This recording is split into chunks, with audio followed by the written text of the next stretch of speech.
A mighty tower in the deep. Orcris and Wither, in the matter of seconds that have passed, you've seen Thessia vanish from sight, ascending atop this enormous structure that just extrudes itself from the earth and slots almost perfectly into the same hole she created only days earlier. And it just keeps rising.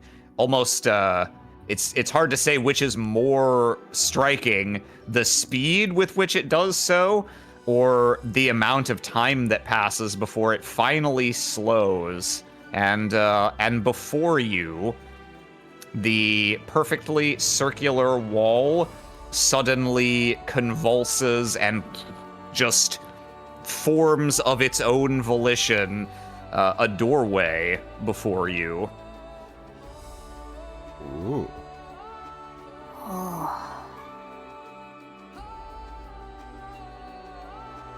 Neat. Neither goes in there like, it's a death trap. No. The sound finally finishes echoing off of the walls down here. And there's no sign of Thessia. Presumably she's inside, but hard to say. What do the two of you want to do? Well, I'm going in. Is there a door? Yeah. Just it open formed up. a door at the base. Yep. I mean, I figured you'd probably want to go in, but I didn't want to assume in case either of your reactions was going to be, all right, this bitch is on her own this time. Just leave it. Wither will do two things. The first thing is look around the cave entrance. I had mentioned it previous, but they are kind of also on guard to see if there's anybody sneaking around and watching them like before. Yep, and you're taking a sneaky peeky. Yeah, why don't you go ahead and make a roll to do? There's no way that less than 24 hours after my trial, they'd have anyone surveying me. It couldn't happen. No way. Especially the person I made a backroom deal with. That's bullshit. That's bullshit. And she Check knows this it. out. All right. Yeah, Wither, in the time that you had all gathered here and Thessia had begun fussing over the mark on the ground and preparing to initiate her new experiment, you've been standing very still and very quiet, and you've had your concentration fixed around you and in particular behind where it seemed that that someone was spying on you before. You, as far as you can perceive, it seems the three of you were alone down here this time, although whether you'll remain so is a little harder to say. The sound was not, it was not a quake. For the most part, the stones slid upwards with about as little sound as you could imagine possible for such an occurrence, but you can tell that Earth has shifted here and there. So it's certainly not impossible that someone else could find this place. Okay. Instead of just walking straight for the door, Wither is actually just going to walk up to the structure itself and carefully and gently just place two of their hands on the surface and just walk around the outside perimeter to just get like the full breadth of like the space. See if there's any other interesting things on the other side, or if it's just one little door just for us.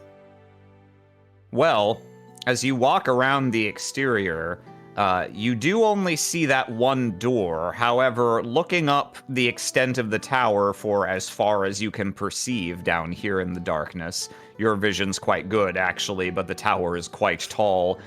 The exterior appears to have carved out in a number of places sort of the facsimile of windows, yet they are sealed with stone. And all up the height there is fantastically intricate pattern work. Each floor is sort of marked out by a ring, and up and down from each such ring is elaborate filigree, very, very slight protrusions and divots that form patterns that, in some cases, they look flat. In other cases, they lead to a fascinating silhouette around the exterior.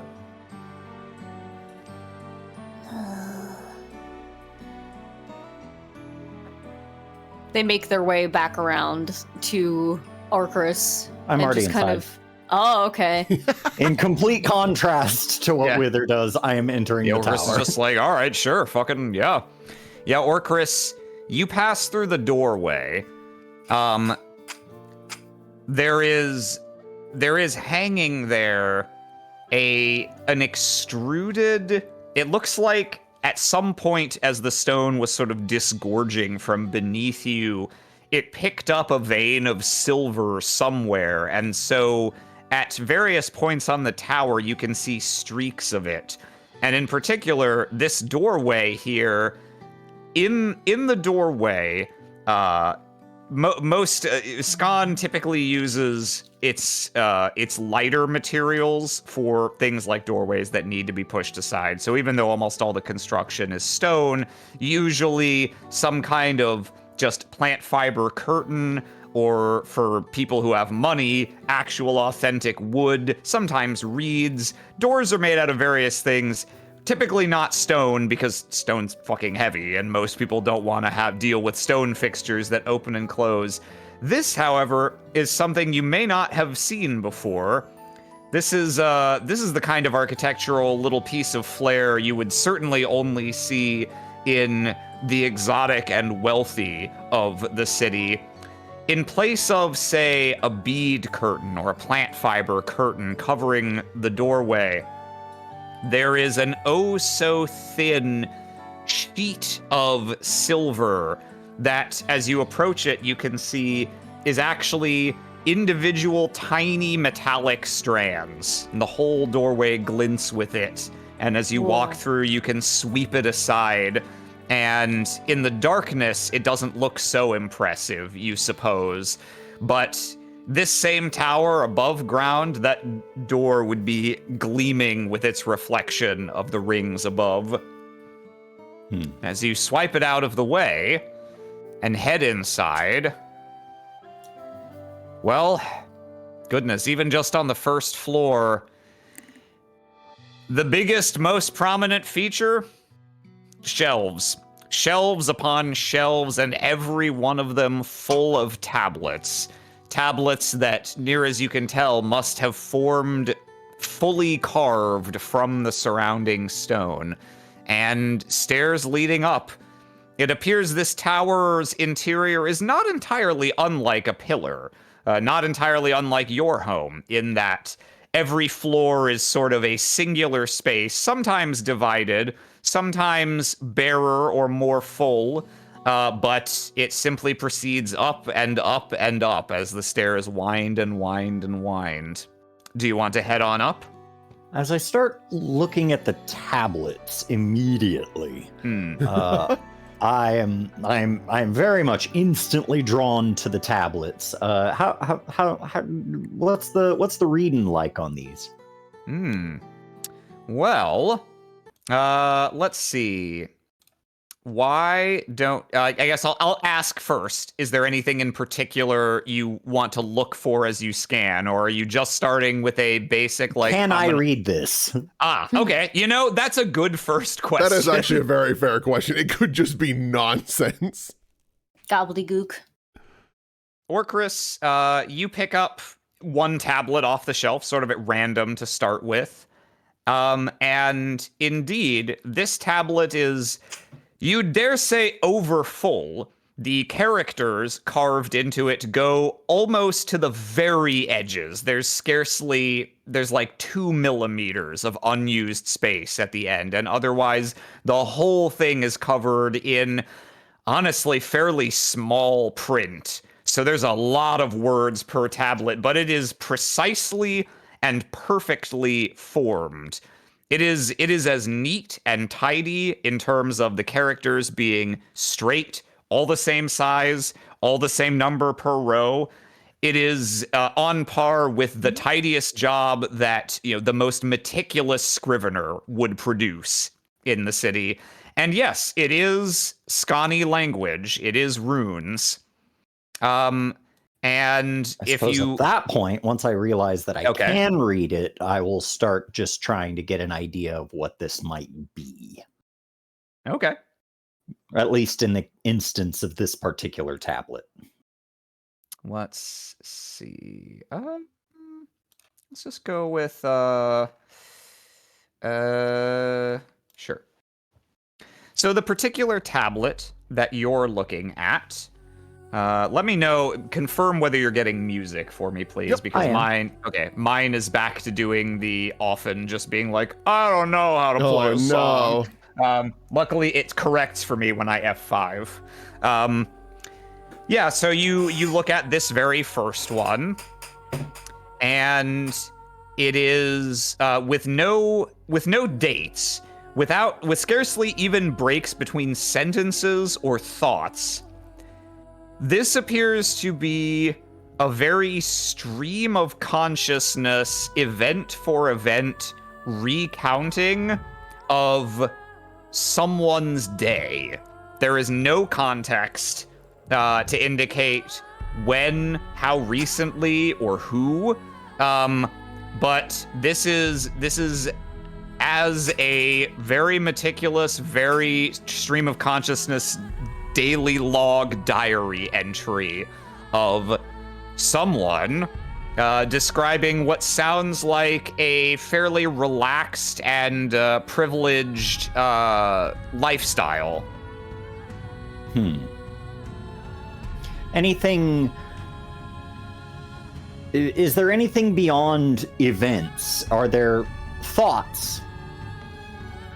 Yes, interspersed with the simple recounting of events and adding to the sort of stream of consciousness nature of it are little bursts of what you could describe as internal monologue, commentary on what's going on, little thoughts and feelings, and they're not really written in the way you'd expect a person to write about their own experiences from a retrospect.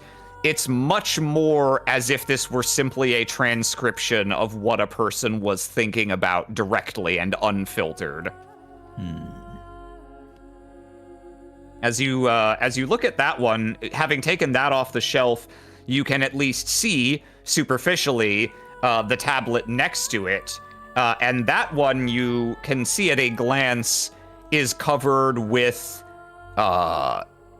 what's much closer to almost like what I suppose I would describe as caveman drawings, pictogram style stuff. That one is non-linguistic. And sure enough, if you glance through even just a handful of these, you can see this is a extremely vaguely organized, if at all organized, set of different kinds of tablet. There's more that are like the one you're holding. There's more that appear to be written in entirely foreign language. And there's some that aren't even, or don't even look verbal. Some that are more like diagrams or idle scrawlings. And I'll say around now, Wither comes in behind you.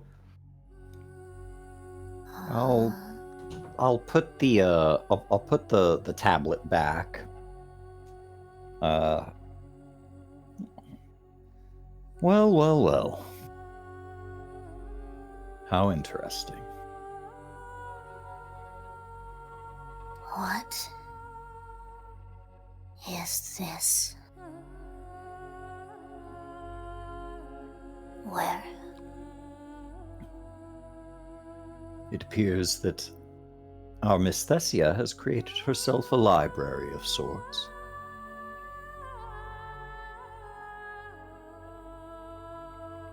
Of what?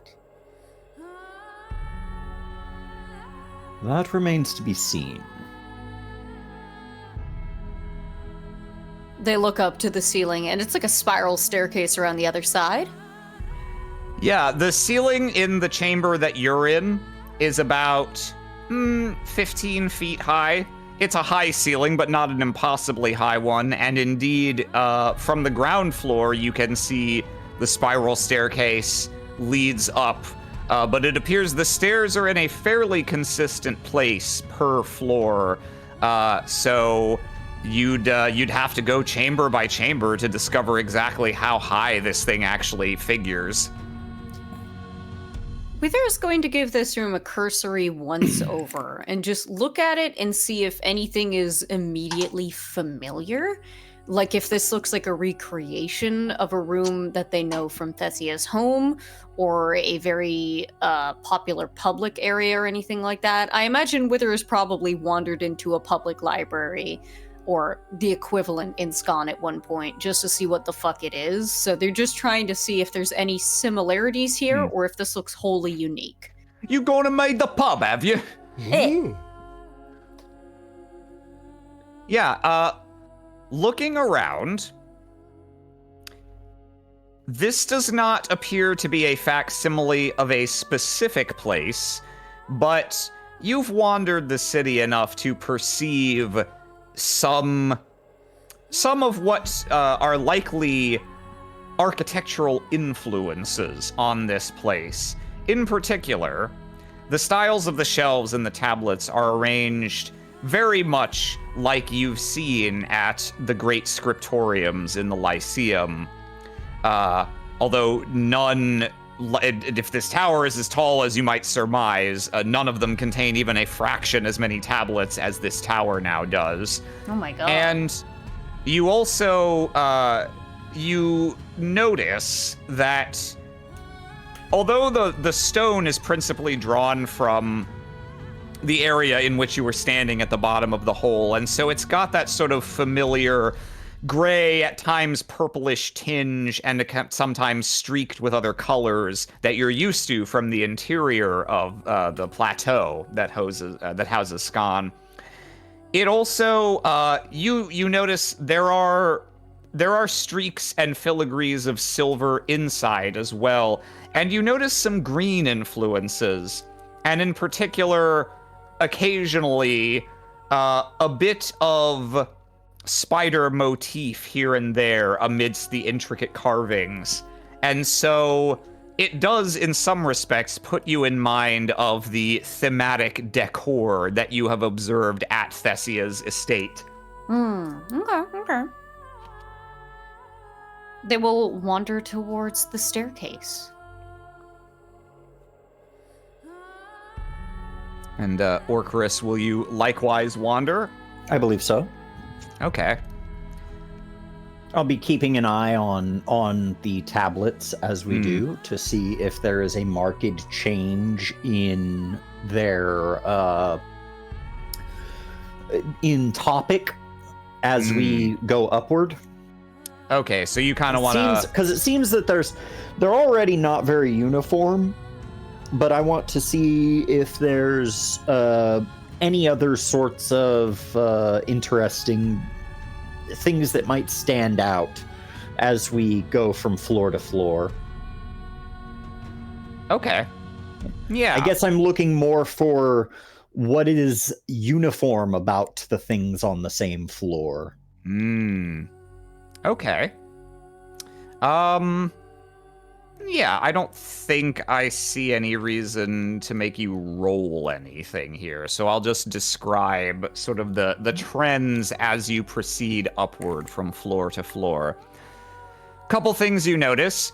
The tower's layout is rather meandering. Initially, the stairs are essentially in the same place, each floor, but the higher you go, the more it sort of starts to shift around, as if an indecisive architect was kind of stacking story after story and changed their mind about how they wanted it to appear. You notice also not all the floors are the same height, and sometimes you'll start up the stairs from a floor and they will wrap very far around the tower before you actually come to another floor, meaning that there are significant stretches of the interior vertically that are unaccounted for, that are presumably, maybe they're empty, like maybe they're hollow, maybe they're solid stone and there just is nothing on the interior. Maybe there are rooms that just don't even have doors or entrances inside this thing.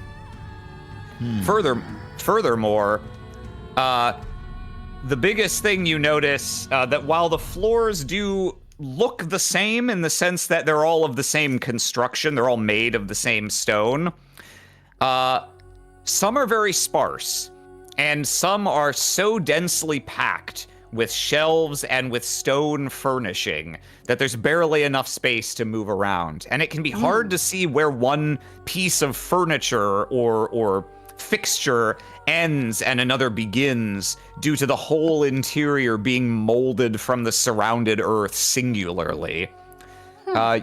Something else you notice consistently, runes feature prominently everywhere, including all of the major runes wielded by Rune Touched. And they tend to appear in the sorts of spots you would expect to see them in a furnished domicile. For instance, there are Har runes. The rune of flame is scribed in corners in some cases, very similar to the rune that acts as basically a heater in the corner of the Baetalus estate. Are they active? Is there active fire in these? They are not. Okay. It is a visual facsimile, and they do appear perfectly formed. However, you don't We're just playing notice Polly any Pocket. power about them. Yes.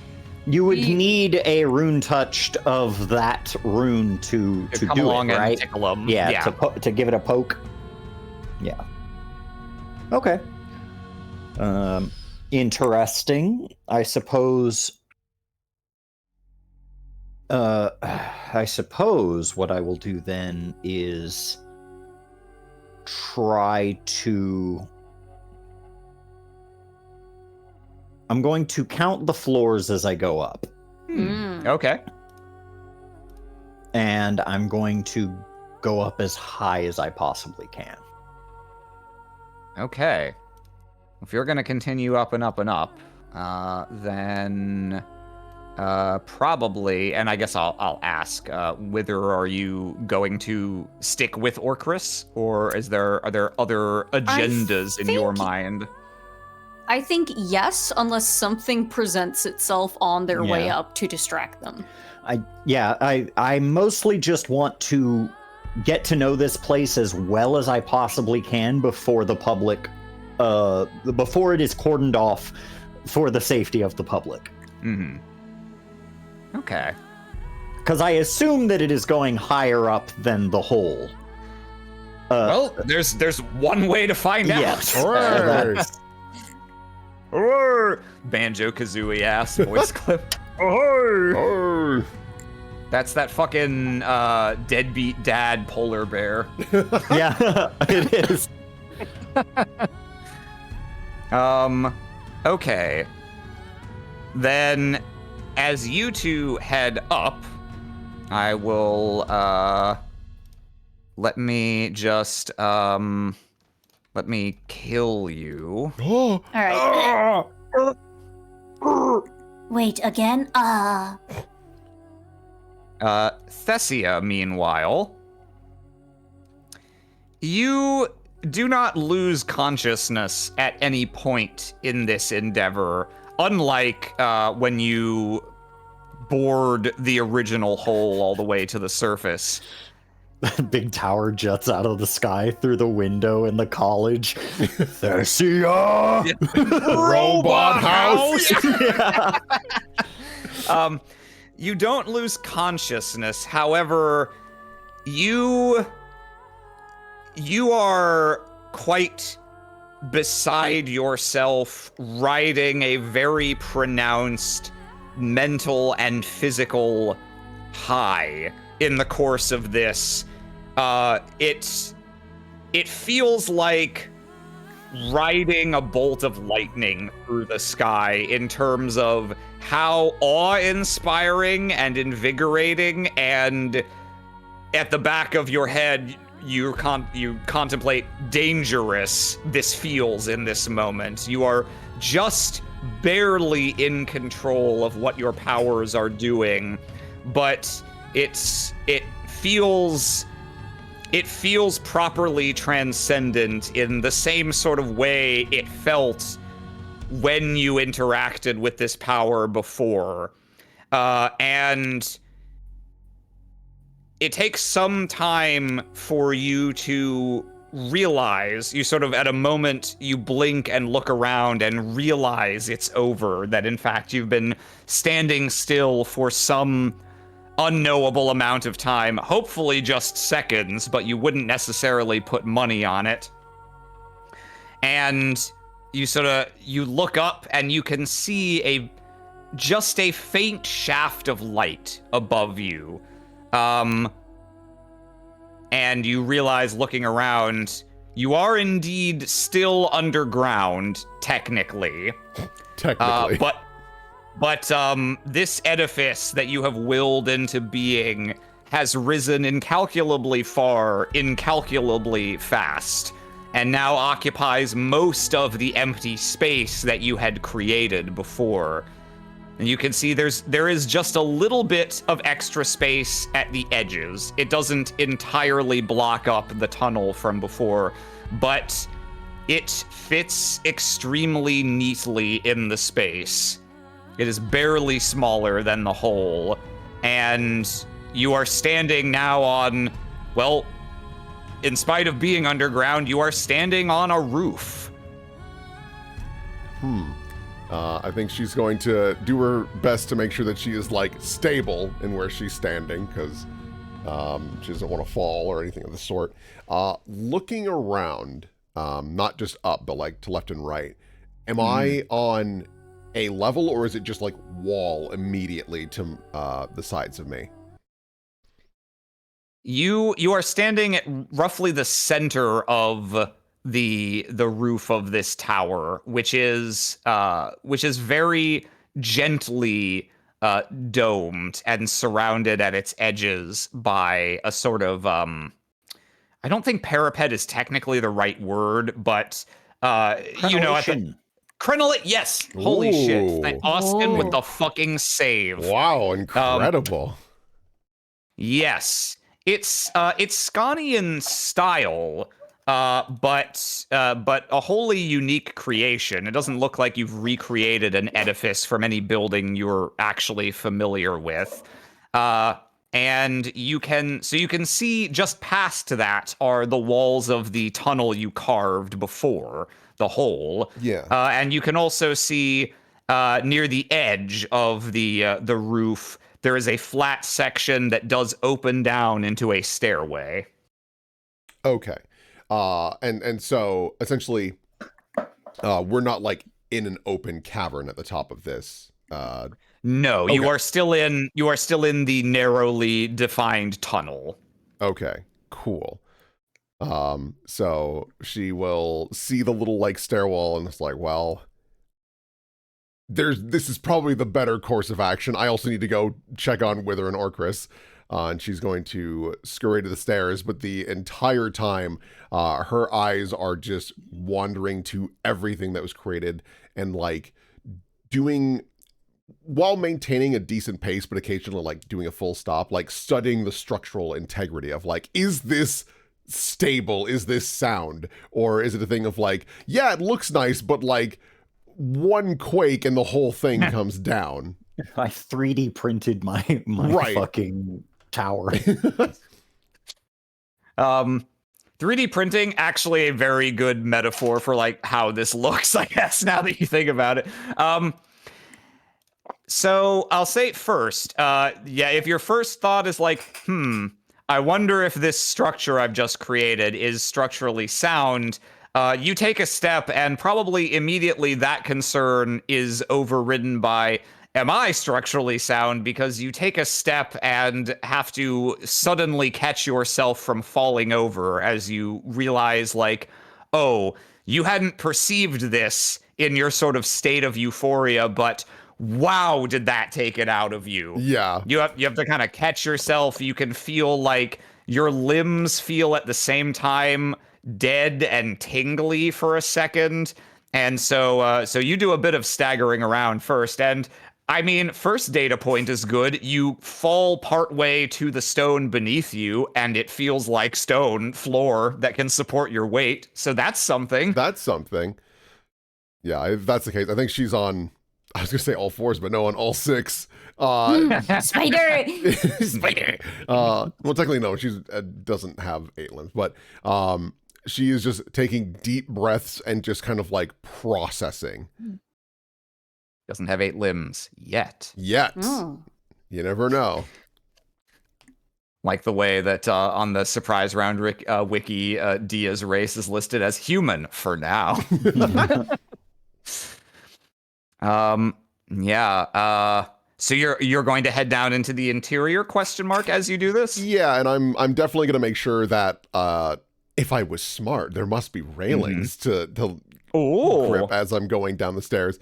Which if my subconscious was kind when it built this. I mean, it would be very foolish to not have, some safety measures. We can't be too reckless with our creations. Well, You can't be too reckless when playing God. Yeah. When Grandpa eventually wants to check this Right. out, I think we'll be grateful for the lack of rails. Oh my God, getting Grandpa to the top of the spiral staircase. Like, go. Is he dead?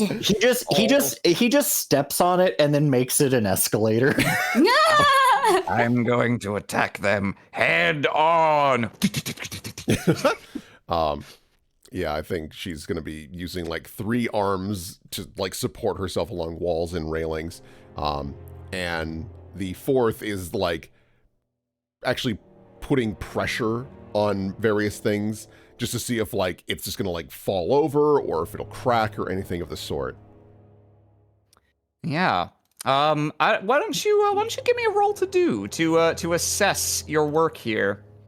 Should I drop my swing because of all the did crazy you get a sense of? I'm sorry. While you were up at the top, did you get a sense of how high up it was? Oh, I guess that's an important question. Like, am I able to like from surface level? Like, could you look down and see all of the people who are probably swarming this thing right now? So, in case my narration might not have been perfectly clear, the tower does not, in fact, extend up and out of the hole. Yeah, we're not out of the hole, but it falls is below short of it by a decent distance. It's high enough that you can see light. Okay. But the circle of light far above you is fairly distant and fairly dim. You can certainly perceive the surface from up here. Someone looking down from the surface might be able to tell that this is down here. It's not very likely they could make out fine detail from up there. So visually, from the surface, this might not be immediately apparent. Sick. It's probably too hard to approximate from, it's a tough position. Would I be able to see if we've at least reached like the deep or the geode, like someplace that did have like civilians and whatnot? Well, you were not part of the team of Shapers that was sort of investigating and fixing up the different places that the hole intercepted other tunnels. So you don't know the exact details of at what levels and heights did the hole pass by other things. As far as it's gone, and considering the height of the tunnel to begin with, it's not unlikely that where there was previously originally an opening into this chasm, this perfectly circular chasm, there will suddenly now be a stone wall. Okay. Well, I mean, that's like fine. It's better. Like, if there was just a big hole, and again, it's good. Railings are important, and now we have a big wall. Like, people are safer now. This was a good thing. This is a good thing. This is a good thing. And people who accidentally fall into the hole won't fall as far to their death. Yeah. They'll still die, but You proceed down the stairs, Thessia, and you begin to see essentially similar features to that which I described to Orcris. However, up here, by nearer the top of the structure, you come down, and in addition to the shelves upon shelves upon shelves, you see a lot of seating. You see a lot of areas that put you in mind of the college or even outdoor at the Lyceum. Huh. And frankly, you see a lot of very impressive and artistic patterning as well. Yeah, I think she's just kind of like running a finger through that patterning. And it is a thing of one trying to like study where this patterning might have come from, like from her mind of like where has she seen this before and why would she replicate it, or if it's wholly original. Actually, what she probably does is she looks at the patterning and then like looks at her own arms to see if it's similar to the like kind of what is normally green, but I'm yellow right now. The like lining weird spiral patterns. There are the patterning you notice changes wildly in style at different levels, and sometimes even in different places within the same level. And you do note, with perhaps just a small bit of approval, that yes, in places it does actually look quite similar to the natural patterns on your body. There are other places where it looks very precisely and manicured and geometric in nature. There are places where the closest thing I could liken it to would be a maze on the back of a kid's cereal box. It's like crazy interlocking, interconnected lines. And frankly, the inspiration, the references that you can perceive visually look so utterly eclectic that it's a lot to try and take in all at once. But you feel, you're still in yellow. I'll leave it. You feel as you move down, you feel you're coming very close to the heart of the heart of what you were keeping in your heart when you instigated this construction. That the heart of the purpose you had in mind for this tower is just one more floor beneath you. Huh.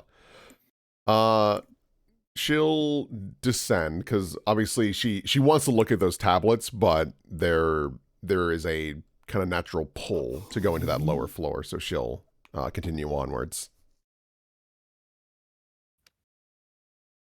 No. You wind your way down the stairs. The stairs, for the most part, don't actually need railings. They're fully enclosed by walls on either side. And you stroke your hand along the wall as you're making your way down another flight of stairs, and something glimmers at the bottom of the stairs as it comes into your sight. Let me go ahead and put you in a ting.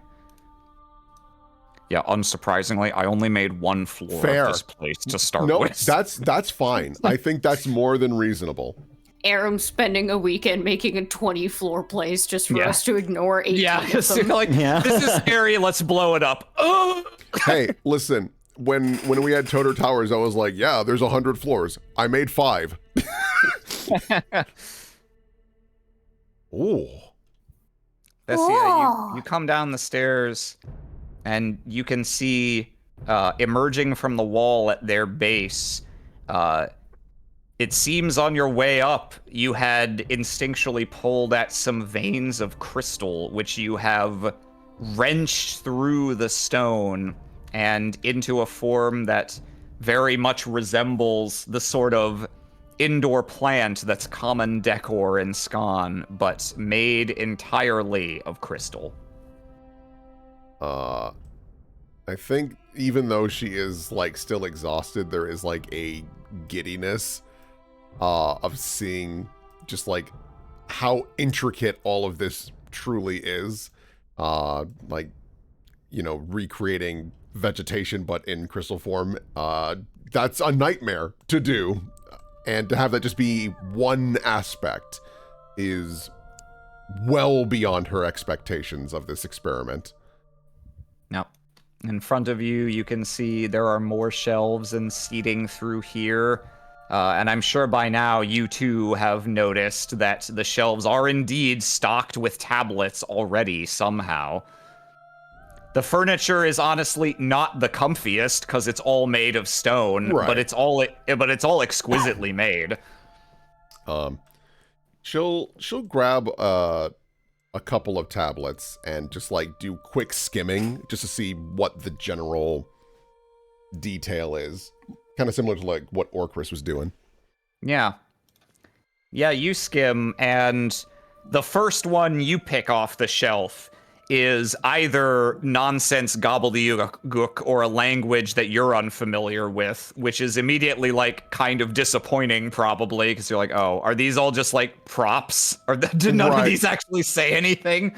But then you grab one off. AI and generated. AI, Aw. God! Chat GOP? Oh my god. Yeah, we've invented a new rune. The rune of chat. We must destroy it. We do need to destroy that immediately. You grab another though, and you're immediately greeted by a treatise. A treatise that, well, it's the middle of one anyway. You're, like Orcris, you're likely immediately struck by, like, wow, they crammed a lot of characters onto this tablet, and they are insanely precise and immaculately carved.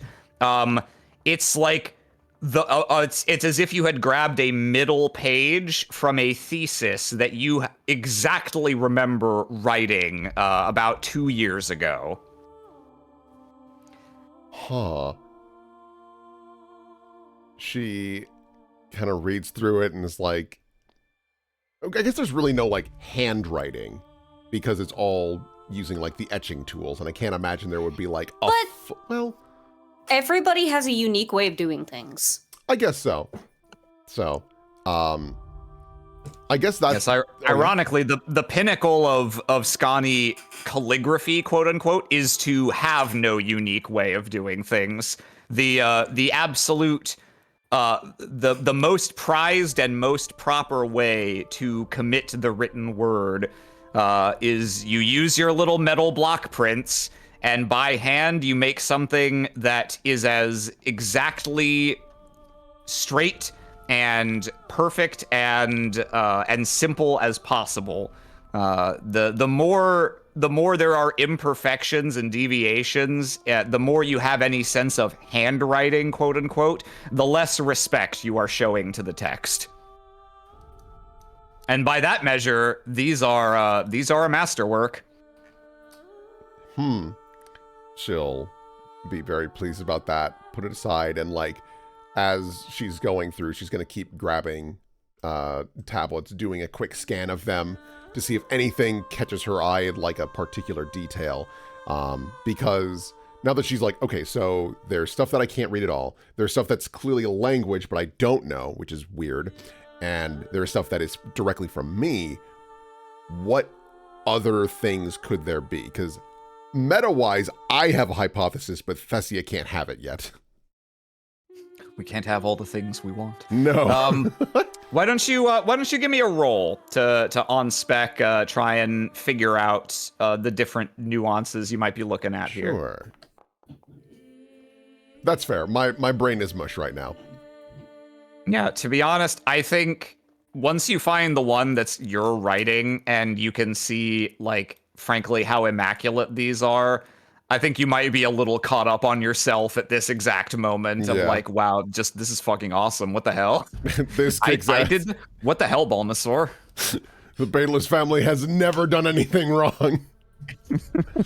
Nothing bad ever happens to the Bayless. Another crystal tree glimmers in front of you as you pass through here, and you can immediately sense as you get out into this space and you can see now the interior of the room. This is the heart of this tower. Yeah. Her eyes kind of drift around, like looking up at the ceiling to see all the detail, and obviously very impressed with the spider. This is lovely. But naturally, she sees the chair. Kind of runs a hand along one of the arms.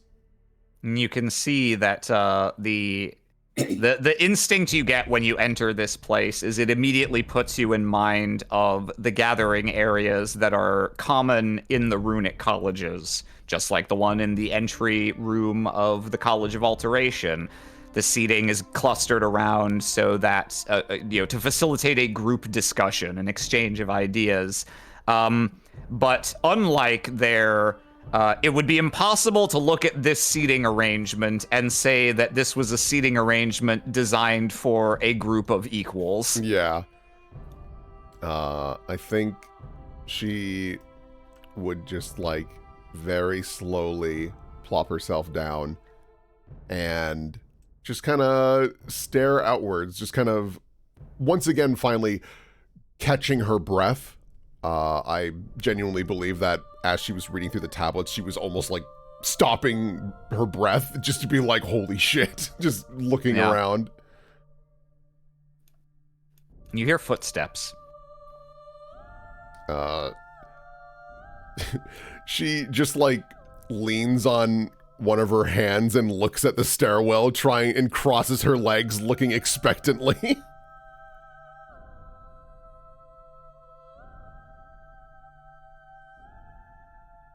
Lot of fucking stairs. Orcris, you've been keeping your track as you've gone, and even just sort of guesstimating based off of what you think is the rough height of each floor. You've been mentally mapping out what's the structure of how the height is distributed between these different floors. This place might be taller than some mountains. Small mountains, maybe, but a mountain is a mountain. You have come up to what is, by your count, the 43rd floor. Jesus. Holy fuck. And of course, because the heights of the different floors are varying. Different. Yeah, no. So if this were a building where every floor was like a standard, I don't know, 13 feet tall or whatever, Holy you shit. would definitely be above the 43rd floor at this point. It's the 43rd, even if you just count the actual floors that have rooms you can enter. And have you been? My hooves are aching. Oh, That shouldn't even be possible, and yet here we are. that behooves me. Oh, and have you been mostly looking at the structure of the tower, or have you been taking the time to continue sampling the literature on each floor? I think for the first, like, 10 floors I was, but I think now I'm just like, ugh, whatever, let's just keep going. We gotta at least get to Thessia. Whether it's because Wither is a freak in general, or it's because of something else, you find that they haven't become winded as they were coming up here. That might be because they have been keeping their attention on smelling the air in each of these floors and seeing if there's anything distinct, if there's a lack of anything, if there's any memory attached to the smell. Also, what Because is the air lighting in these here. floors? Yeah. What is lighting these floors? By and large, nothing. So it's just dark. Oh, you it's- know what? Hang on. It's no better lit than the underground is naturally. Here you go, bud. Glow stick. And Wither does glow in the dark, actually, naturally. And Do you have to hold my hand after a part? Oh. and most Scani have something very close to dark your typical vision. Dungeons and Dragons dark vision because they're so adapted to living among the earth. But no, light. You can aside from the heaters, you can tell there have been fixtures scattered around the floors upon which Har is inscribed that probably are obvious, like Yeah, those are quote unquote supposed to be lights, but there's nothing powering them. In a way, to Wither, that sort of vibe, this place almost puts you in mind of like a museum. Ooh. In that it's sort of like, it's got all these things that are like recreations of forms that are lacking some key element of life. And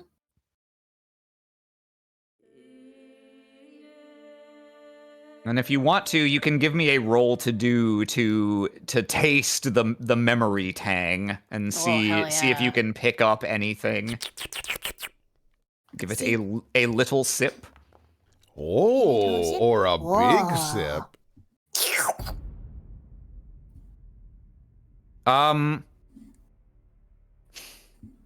The intent animating this place is overwhelmingly Thessia.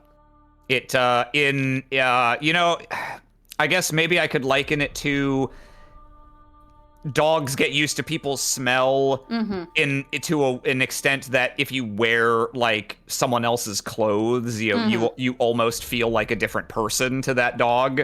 So if anything, coming through here, it's just like waves and wafts of not exactly it, but they are reminded of Thessia's room. Yeah, I was gonna say this place, to your peculiar sort of sense, this place smells like Thessia. To use that metaphor, but not exactly. Not exactly, or not entirely. You can't quite put your finger on it, but it is Thessia, but adulterated with something or some things else.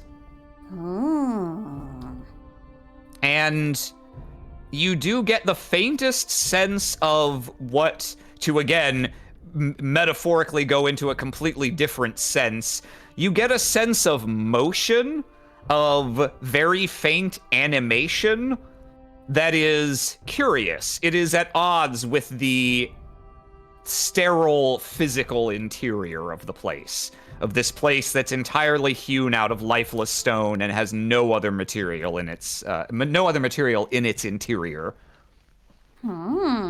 That's creepy. Anyway. Looks over at Orcris, who's probably fucking panting and sweating. Will you continue? You're right. This is futile. She'll get down when she does. I go back down. This is futile. Next time I see her, I'm killing her. It's on sight. Honestly, she's not worth it. She's just not. That crazy broad. I think it's nearing Jingle time through to the take a curtain. break. What did you do this time, Messia? Yeah, you probably walk in and just see Thessia in her chair, again, kind of like leaning on one arm with a overconfident smirk. Welcome. What do you think of the new tower? Well done. Thank you very much. You do seem a bit winded. I hope it wasn't too far. It's been far. Hmm. We've got a long way to go to get back down. How much higher up is it? Have you been counting the floors? Oh, just one more above this one, and then it's the top. Ah, splendid. Mm-hmm. And have we breached the surface yet? No. But it is visible. But don't worry, she puts her hands up. I'm optimistic that unless someone's actively looking for it from above, you won't be able to see it. Though the same cannot be said. They may have felt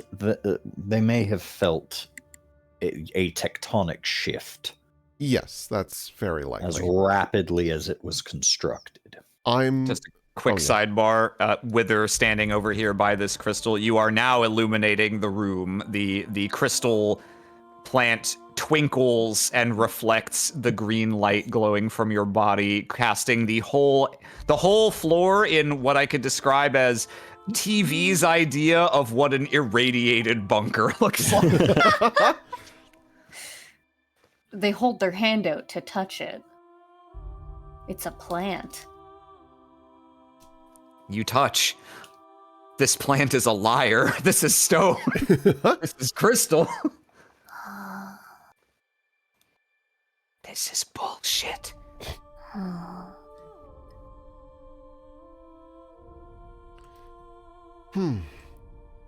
I admittedly haven't done too much investigating. I myself am kind of wrapping my head around what's been created, and also I'm a bit exhausted. Yes. Well,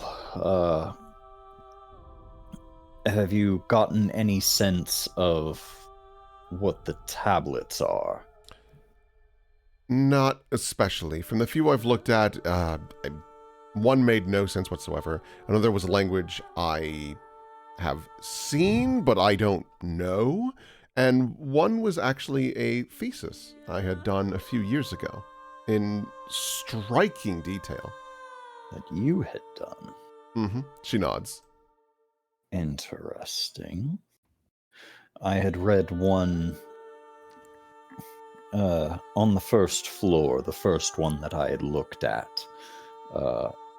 It seemed to be a rather humdrum day-to-day accounting of events. It was rather humdrum. Did you fall away into dreams again? I did, but not nearly to the extent of last time. Probably point proven, she gestures over to Orcris, that I am conscious and we're having a conversation.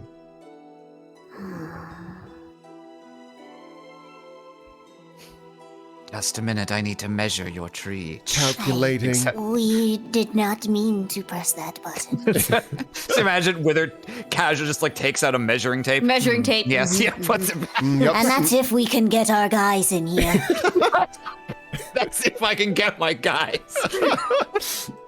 Very funny. Oh yeah, crystal tree up 43 floors. You're looking $1,500 easy, and that's if I can get my guys. If I can get my guys, but don't worry, I do know a guy. Thessia kind of like falls back into her chair.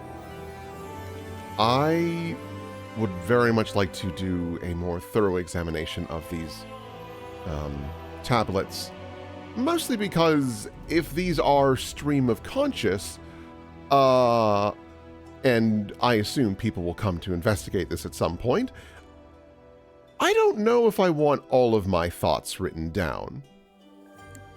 Can they be destroyed?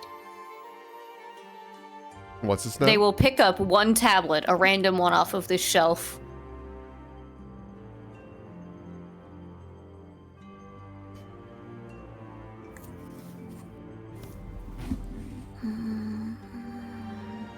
Did you Whips it at the ground. You whip it at the ground. You're not a very physically powerful individual, Wither. However, even just that little bit of extra force and the collision with the hard and thick and solid stone of the floor. Indeed, the tablet, which is sturdy and reasonably thick, but no thicker than your average tablet, immediately shatters into several large pieces and many small ones. Okay, I would have liked to have read that first, just in case there was... Approach. What? Approach. She stands up. Fix it. All right. She will put all the pieces as close together as possible.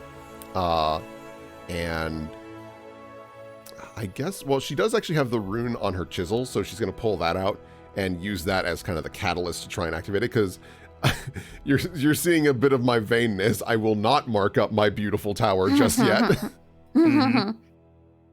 And sadly, there's no space on the tablet for you to carve Thale because it's so fucking packed with text to begin with. Yeah, give me a roll to do here. Not to shape per se, but to see if you can put the puzzle pieces back together. Okay. You start sticking them together, and when you think you've got them sitting essentially how they should be, you do reach out with Thale, and you kind of manage to suture the fissures in the stone back together. The end result is a no longer flat, kind of lumpy and wonky, and certainly compared to the flawless form of beauty that this was, this is a bit of a sad and deformed affair. It's legible, but that's about all you can say for it. The Rune of Thale, unfortunately, is not the best tool for this job. Taking something like this and making it look uniform like it did, that's a major use case for the Rune of Symmetry. Yeah, Ash. This is the expression she has, and it is looking at the tablet, looks up at you, and then goes back to the tablet. Well, unfortunately, I can't seem to restore it. At least to its former glory. She stands up and does a little closer examination of the tablet. I know it's like all kinds of fucked up, but is it somewhat legible of what was here, even if it's like bits? This particular tablet, you start reading it. This is Scani text, and you study it kind of properly for the first time because you were so consumed with trying to just get the puzzle pieces back together before you were scarcely reading the actual meaning of the runes. You thought maybe as you were putting it back together, you were like, this seems like kind of a weird one. I'm sure I've just got these pieces like out of order. Like this will make sense when I've got it all back together in the order it's supposed to be.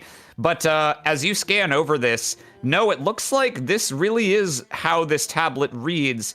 This tablet is probably the longest run-on sentence you've ever read. In fact, you couldn't really call it a sentence. It's more like just word salad string of thoughts and emotions and descriptors. So the beginning, for instance, reads beauty, pride, perfection, knowledge, wisdom share, beauty, beauty, knowledge, wisdom share. What does it say? Well, if I had to guess, it's a stream of conscious for myself, admittedly. Though a little repetitive. I need to work on my vocabulary, apparently. Now hold on. She like sets the tablet down. Are you gonna just break another? No. Squints. This one says when you were 13, you did drugs in the school bathroom. Is that surprising? We are telling your mama. Gestures to tower. Is that surprising? They will reach down to the very last shelf on the bottom and the very last book in like this corner and haul it out and place it on the ground, and then they'll reach up to the very first one up here and also put it on the ground next to it. Read these. All right, I'll come to you. She like marches over and she'll examine them. So what they're going for is they're trying to figure out if there is a chronological order to what is constructed on what floor, and if the very last book that was filled in is the most recent thoughts she had before she constructed the tower. Ah, okay. Oh. Well, of these two tablets you've picked at random, It's not random. That's what they think this beginning and start would be. Of these 2 tablets that you have picked from this particular shelf. The beginning of the end, of course. Yes, the beginning, yeah. I mean, that's the last shelf, and you picked the first one. So, yeah, the sort of beginning of the end, if you will. The one that you picked that was from the start of this shelf is a scrawling of... They look like just idle doodles at first, like someone had chicken scratched in some jagged shapes. But when you look at them closer, you realize, oh no, this isn't random at all. It looks random taken entirely out of context, but this tablet is it's like 1 radian worth of a depiction of the lesser ring that circles the sky. This is like something you might find, well, not really that you'd find in an astronomy text, because it's not precise. It's more like artistic rendering of them.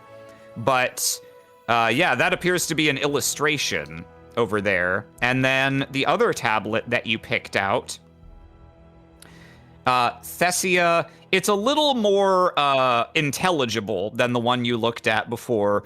But this one also does seem to be a sort of loose recounting of... do you remember last session I asked you, what are you focusing on as the reason for invoking this power? Yeah.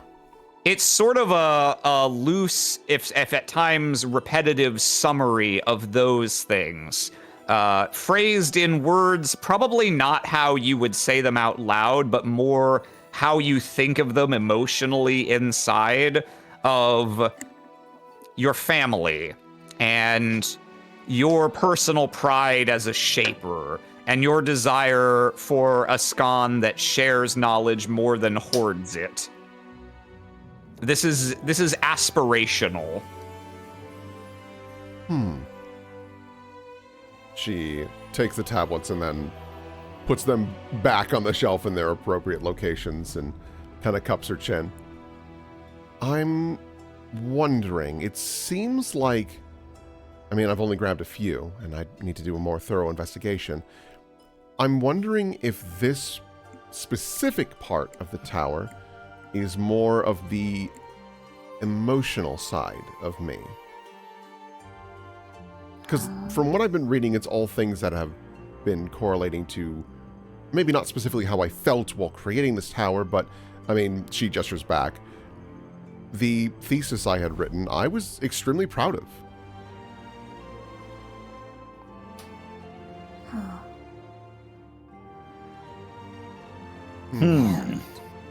What would that entail? I don't quite know, admittedly. I mean, I don't know how many floors at this point. But I imagine there must be a reason for each one, or at least some structure. Just because, she gestures once again. This tower, while there are some flaws, she notes that, like, although this room seems pretty precise, honestly. You know what? Never mind. It's perfect. You know what? I thought about it more. Like, there are some flaws. Like, I can't think of any, but, like, there probably is. I don't know. Yeah, like, you know. But here it seems the most closely resembles what I would, I guess, dream of. She leans there are back in her certainly throne. flaws. There are certainly flaws. Some of the floors in this place are absolutely useless.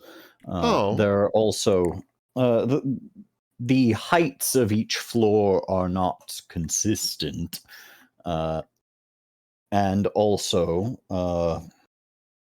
if you were to ask my feet, entirely too many, just too big. I see. So we might have to look into a pulley system of some variety.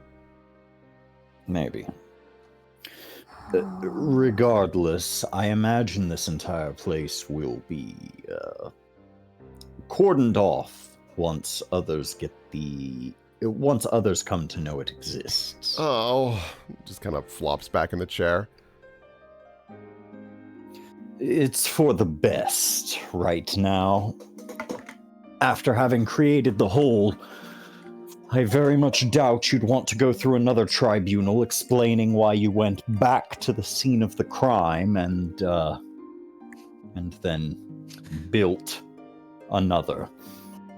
Well, We would probably want you to be as ill associated with this place as possible until it becomes clear to whoever's investigating it that it is yours. Or that it is clearly about you specifically. is it better to wait until... And I'm here to hear your counsel. Don't fret. I'm just voicing my own concerns. Is it better to wait until someone else figures it out and goes, why didn't you tell everyone that you made this thing? I mean, if you want to go down and explain and try to explain to everyone how you did this, be my guest. Not everyone. Only one who could. Perhaps shield you from everyone. Vessia thinks. Would Etria want to, though, this early? Like, I don't think we're exactly friends. But I think we're at the beginning of friends. What about your grandfather? Are you implying that I give him credit for this? No. Are you implying that I'm friends with him? No, I mean using your grandfather's influence as a shield. That's definitely... It didn't help much at the tribunal, but I believe it is clearer that he is up and active than it was at that time. True. And I think if I explained this to Grandfather, and more importantly showed him, I think he'd be more than willing to play shield for me.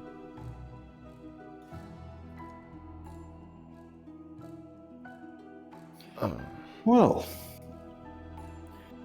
in the meantime, what is to be done with all of this? About all of this? You've performed another miracle. I think it is an excellent start, and it does, maybe not prove, but does align with my theory. Yes. That the breath is able to amplify one's capabilities with runes. Why specifically, I haven't quite placed, but I am optimistic that maybe these tablets have something in store for me. A hidden knowledge that maybe... perhaps like a eureka I missed. No. No? Though it poses a great many questions and concerns. In the thought that the tablets could contain thoughts not your own. What does this mean? What would you do? Thoughts not my own. She ponders on that. she's gonna walk over to one of the shelves again. And she's very specifically going to look for any tablet that is like, even if it's like super mundane, something that like if I read it, I'm like, that's clearly not me. Like whether it talks about a person I don't personally know or anything of the sort. Any tablet that like reading it, I go, okay, this is involving a totally different person than myself. Because yes, this is the thing I was curious about because I have a theory. Go ahead and give me a d20 roll. Let's see. Oh, just a raw D20. See what you can. Or sorry, roll to do. Roll to do. My bad. You can use your diddly die here. Okay. Should I just roll to do again, or? Yeah, just roll to do again. We'll keep your 15. But okay, so it'll be a 22 all told. Yeah. Yeah. You begin going through the shelf, and it's hard not to get distracted at a couple points because you do find more snippets from your own past research. And indeed, you were kind of like, oh, maybe there's a eureka, I didn't realize. You don't read anything as you're going through that's like, oh, no, I definitely didn't ever concern myself with this subject, but you do read a couple things that you're like, huh, I've never really phrased it that way before, but that's actually a really good way to describe this. Like, I almost feel like I understand this better for having physically reflected on it, which is neat, and you kind of start to get a little like, wow, I'm kind of smart. I'm such a genius. Would it help my teaching? I'm kind of like educating myself. How very like incestuous to read your own ideas written down better than you could write them, and then also learn from them in that way. It's becoming clear to me that Thessia, if we were playing like regular D&D, would be my first wizard, and I would absolutely be leaning into the like anything for knowledge. Yeah. Why shouldn't we make Fireball bigger? What? I have this idea for a new thing. I'm gonna call it Red Rot.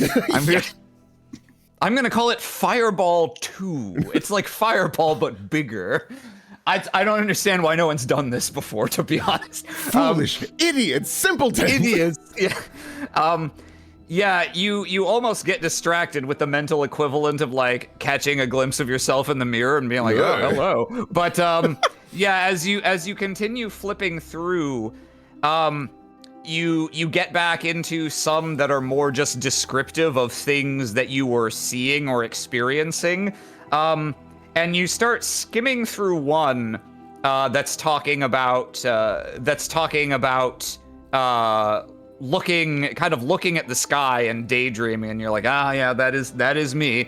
And you're almost about to flip past it, and you stop because it starts going into a more specific description, and you pause and you're like, hang on, what? Wait, hey, run that by me again? You kind of pull it back out, read, and it was mainly talking about the rings of shattered crystal that overlook this world, this city.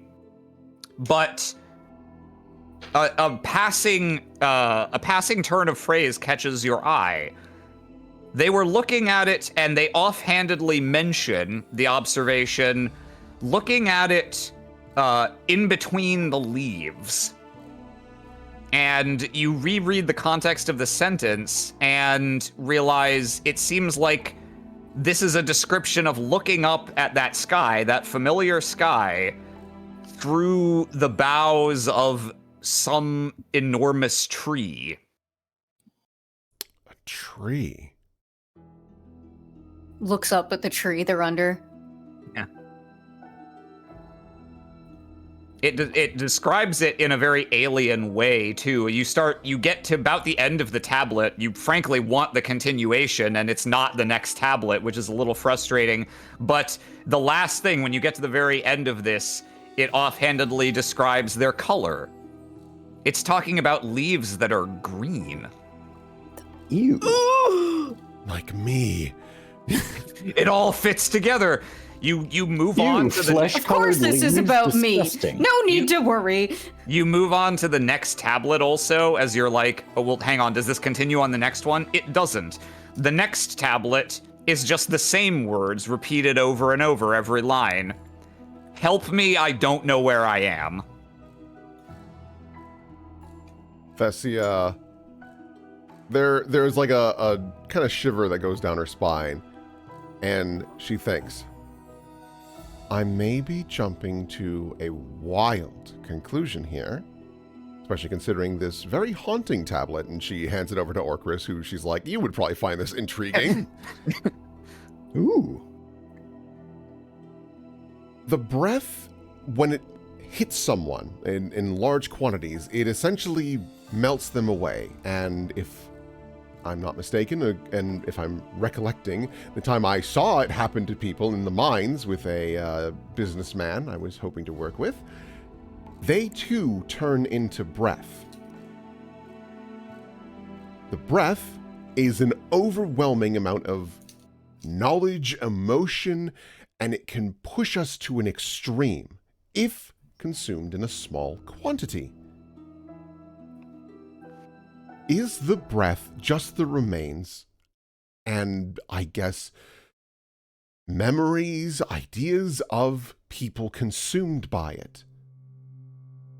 And you're tapping into it for just a moment to bring forth all of that knowledge. How concerning it would be to know, to have truly seen the depth of the breath and how much of it exists, if your theory were true. We have to go somewhere. Somewhere in particular? When we We die. all have to go somewhere. She looks back at the tablet that Orcris is holding. It says, help me, I don't know where I am. I think I mentioned to you, Orcris, in my comatose state that I was trapped within a white city. I'm wondering if maybe the in-between, if you are in a coma-like state with this, it traps you somewhere? I don't know. This is a lot of just theory crafting, and honestly with not a lot of basis to work off of, but... But there was nobody else in your city, was there? She thinks very hard about that. I think there was a voice.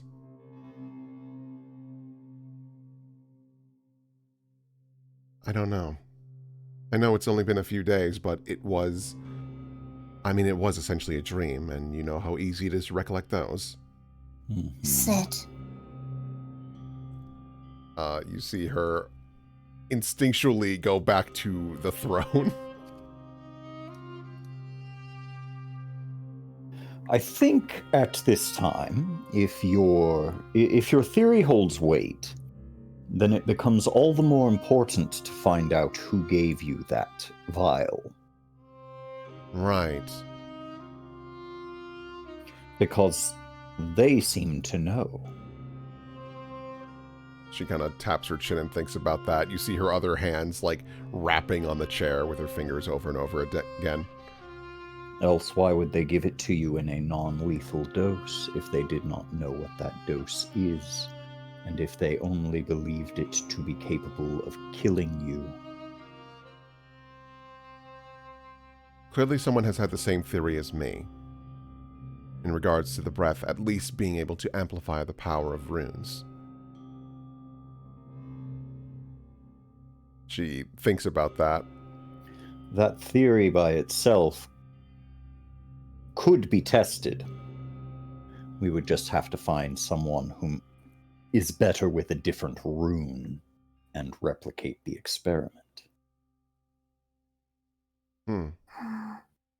But someone we'd be able to trust with the information. Not necessarily. She kind of tilts her head. If they die as a result of the experiments, they don't need to know anything. Right, that was a threat, wasn't it? She kind of falls back in the chair. Again, lost in the sauce of being like, this just works great every time.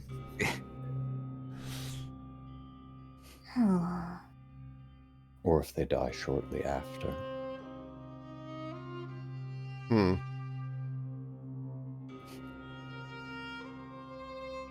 She noodles on that a bit. She is in yellow. If she was in blue, she'd be like, we should absolutely do that. And she kind of shakes her head. I would like to make sure that if we did have anyone else get involved in this process, that we take the proper measures to ensure at least some safety protocols are followed. Of course. Such as? Well, perhaps an even smaller dose. We'd want to make sure that it's an individual that is rather hardy. And we'd want to ensure that we could reliably trust them if they were to have this information. Because once the rest of the colleges discover that the breath can do this, while I'm all for sharing knowledge, you know that's my most... what I desire most. If we share this immediately, I cannot control what all of hundreds would die. Just in the attempt to find a proper dosage. Right. Or replicate what I did the first time. Indeed. So. And that's just with Thale. Oh, yes. Well, yeah. She looks over. Is there any person you trust as much as yourself?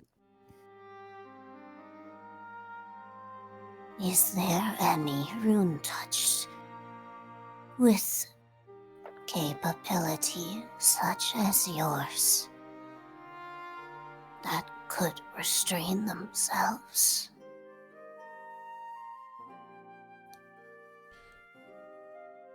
She thinks for a long time, and the first person that comes to mind is Mikrios. But he's another Thale user, though, isn't he? He is another Thale user.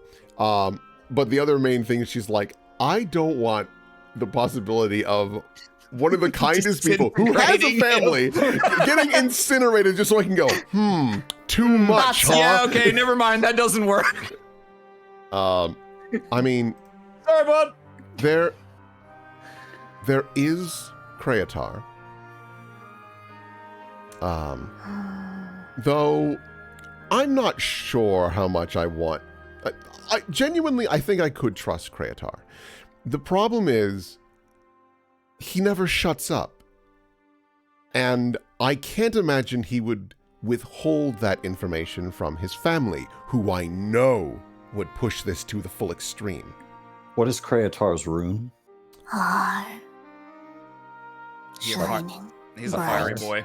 Well, he's Fire? a light boy, He's but fire. yes, it's the rune of ignition, yes. Yeah, so... Well, maybe he blows himself up and it doesn't really matter. Right, and then we have to explain, like, yeah, there's a We don't have to explain shit, he just blew himself up. He just did that. Kreatar's head just did that. We don't know what happened. What if Kreatar's head just did that? No one has to know we were involved. There may be a simpler answer. You need to make friends. New friends. Well, with the unification of the colleges, I am going to be shaking a lot more hands. That's true. And I would need... I suspect Kreatar is probably a good example of somebody you'd want to use if for this purpose. Keeping our enemies close, as it were. Indeed. As there is undoubtedly much risk involved. Yes, that much we do know. Though, I guess there are other things I could try. By chance, this will never leave Thessia's mind. Is because there are like little areas where it's very clear that light should be being created by a rune of Har. Yes. Where is one? Because she's gonna try. Like, Dude, there's probably one right here, like on a brazier next to you. Yeah. There is a small etching at the top of the throne that then is kind of, it tapers off into a groove along the edges of it. So actually, you have one looking over your shoulder right now. Oh my god, this chair would look so amazing with that. I want that so bad. LED gamer chair. Like, legitimately is a gamer chair. She's gonna press her hand to the rune and just try, because she's seen it. It is feasible. And she thinks back to that guy who had his drug trip or whatever, but he was also, he was hit with the breath, if I'm correct, right? What you were told was that he was imprisoned in the Stonehold for about a year and essentially catatonic, vegetative the entire time, and that when the quakes hit and the prison got kind of partly caved in, yes, breath rolled in and deleted most of the prisoners and guards. But for whatever reason, he survived and, in fact, regained consciousness shortly after that.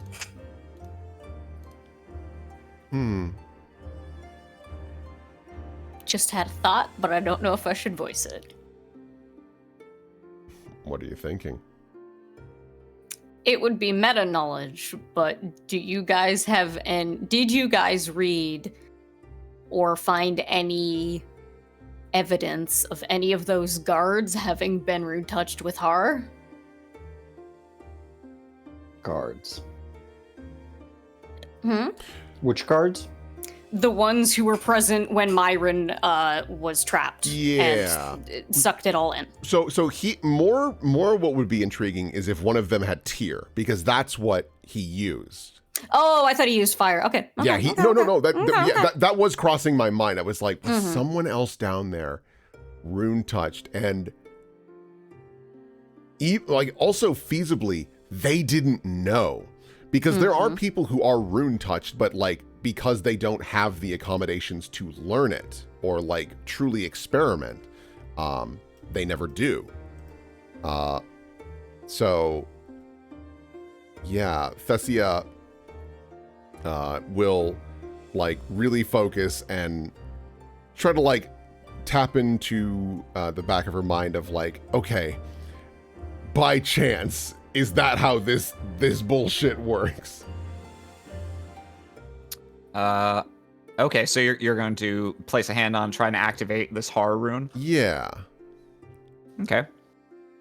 Yeah, you lightly rest your clawed fingers upon it, and you try and visualize the rune activating, light pouring out of it, filling the room, and you reach for that feeling that now you've felt twice, that feeling that you can simply assert your will on the world around you. You dig down deep for it, and it is frustratingly absent. You kind of crack an eye open, like maybe it... No, the rune lies completely inert.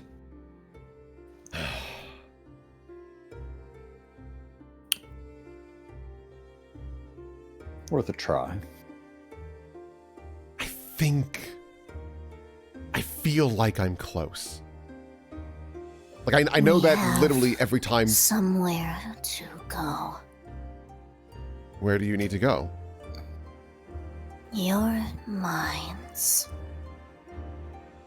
Below your minds, what is there?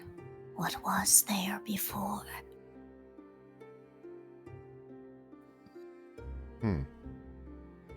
All right. If you want to go for a little trip, I am fine with that. We are asking the question, not stating. Tell us if you know it. What your minds lay upon. Was there structure? Was there life below? Where the vines crept through? They look over to this tree here, this facsimile of plant life. She thinks. I believe so. I mean, where you found us, it was well below the mines, to be sure. There was vegetation with the various fungi.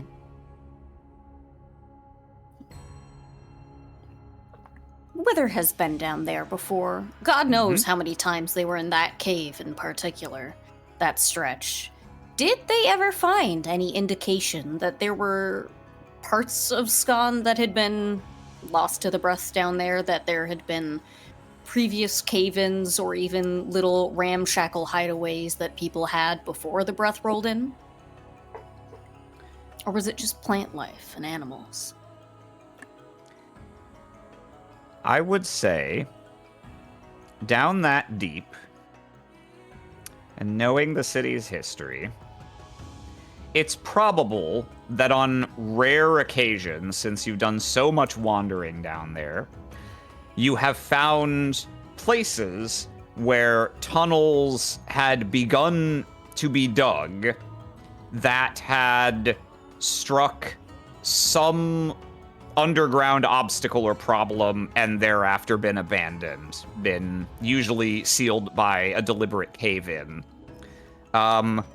And you never necessarily wandered from one of them down into, like, oh yeah, they hit a big passage through which the breath is flowing through, but I mean, you by yourself have never had the ability to simply bypass a tunnel that's been entirely sealed off deliberately. So, it's certainly possible.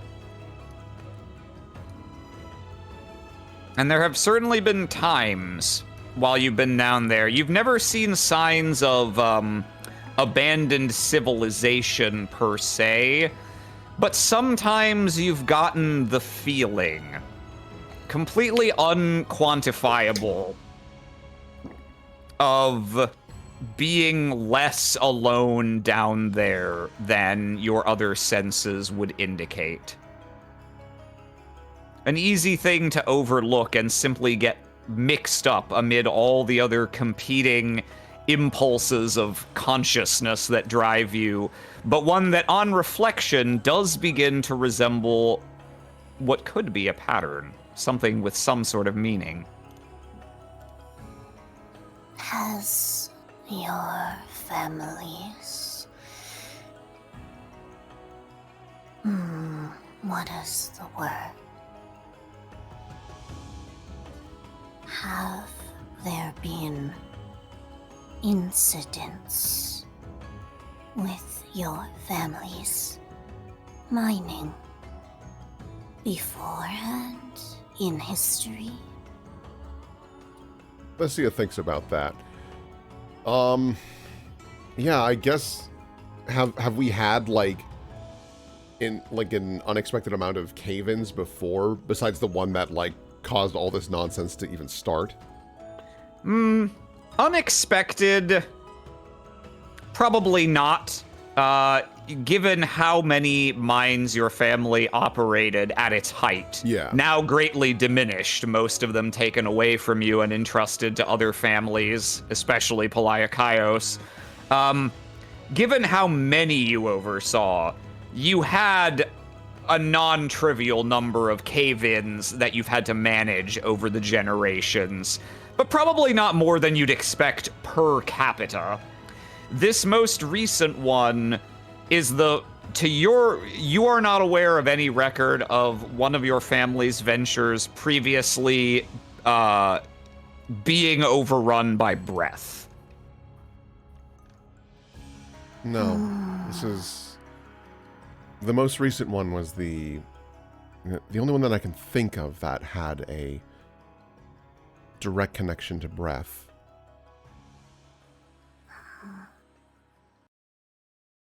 But surely other families, other miners have. We should check the records. The records of the city. There's surely... It cannot be that you are the first person to experience this. Of all the Shapers that have ever existed in Scon, of all the Rune-Touched that have ever existed in Scon, surely someone else has had something like this happen. Well, the fact that the vial was left for me is proof enough that someone is aware of its capabilities. Indeed. Am I able to use a brain check? Leave Oh, yeah? now. Okay. Am I able to do some kind of check for Thessia to finally piece together that it was probably her grandpa? Because she's been sitting here like, gosh, if Arcris and Wither didn't do it, who done it? I mean, I have been assuming You that it's your can- grandfather. I don't think... I'm not gonna ever make you roll to if it's a matter of what do you know or not, I may make you roll, a knowledge check equivalent, but what you've just described, I mean, you know the set of facts that you know, and I'm not gonna make you roll in order to draw conclusions. You can draw whatever conclusions you want out of character and then decide how much of that you want to represent in character. Yeah, I think at this point for Thessia, it's a thing of like, Grandpa has an incredible rune, a minor rune that he developed himself, which is, very useful. He is the kind of man who will do anything to get power back. And he is also the kind of guy who's like, hey man, you may have killed people, but it was all for the sake of science, right? That shit ruled. And she's like, kind of putting together like, oh my god, yeah, my grandpa would totally down this and just like make holes all over the city if he... Yeah, okay. I mean, I'm ready to kill people for science. I'm going to, actually. I'm just letting you guys I've got know it that penciled right in, now. actually, for later this...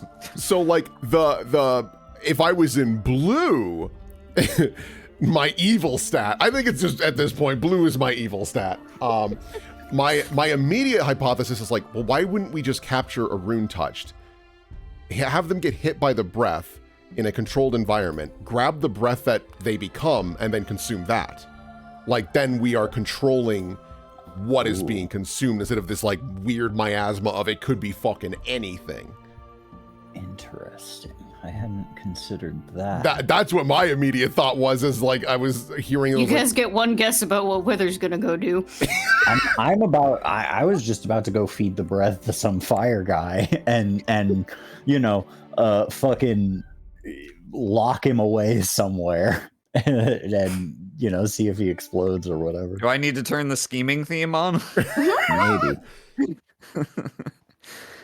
Here, I've got a new scheming theme that's like slightly less dire. You see how you... Oh, no, that's the wrong one. See how you like this one. Ooh. Oh, I don't hear it yet. Let me refresh. Of course, accidents happen, wouldn't you say? All the time. This is very much like the femme fatale walks in. The harpsichord is very accidents happen. My liege, can we really trust them? That's just like my immediate mental image. Like fucking worm tongue whispering. Yeah. It's like,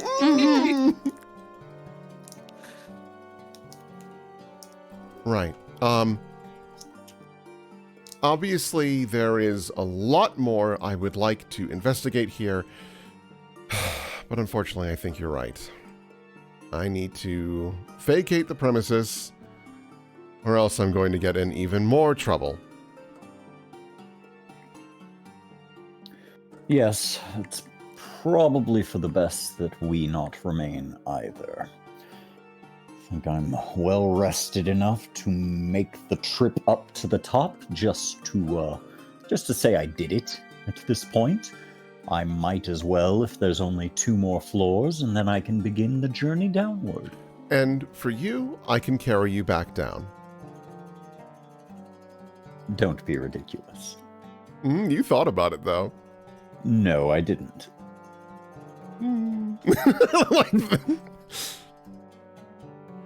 Did he, in fact, think about it? No. Oh, okay.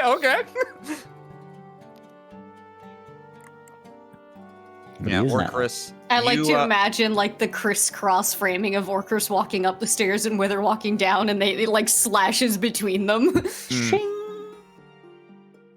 is for the still just opening. standing there like, damn, that's a nice chair. Like, I outdid myself. Honestly, That was a good she is just like really taking in this room of like, damn, oh, I'm the good guy. Like looking around. I'm the good guy. God, just gonna kick it on my spider throne for a second. I am the goodest person in all of Scon, and I will kill anyone who disagrees. Orcris, you wander up, and indeed, there's not many floors separating you from the top. Finally, you see a small, the hint of daylight cresting down from around the bend. You're like, God, finally. You get up there, Plant and my imaginary flag. And Yeah.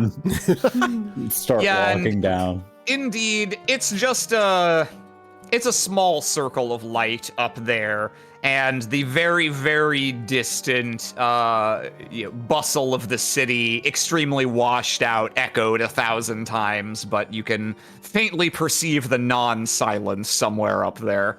Mm-hmm. Yep, and I'll start making my way back down. All right. Now, obviously, we have some new things that people might have on their agendas, but there's 2 unresolved things that I want to raise as a, hey, do you want to do this now before we get too far away from it?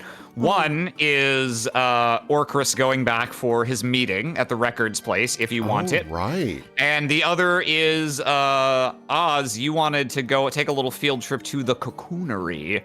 Yeah, and I think that fits with what I'm going to do anyway, so. Okay.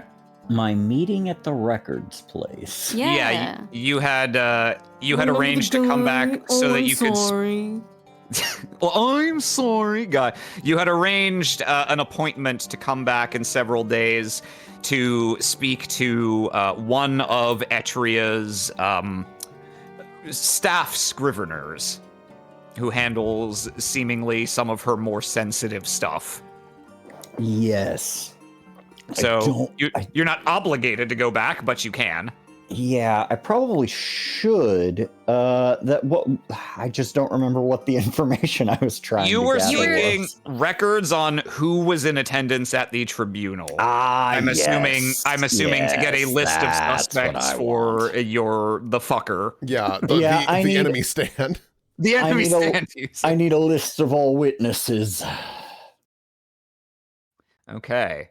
All right. I think let's do the cocoonery next, and then we'll end with Orcris going for his meeting. Let me get up real quick and use the bathroom. And Yeah, good idea. Do you want to take like 3 to 5 minutes? Sure. Everyone refresh? Sounds good. Okay. I'll throw you back to the title screen, and see you back in a couple. Yeah.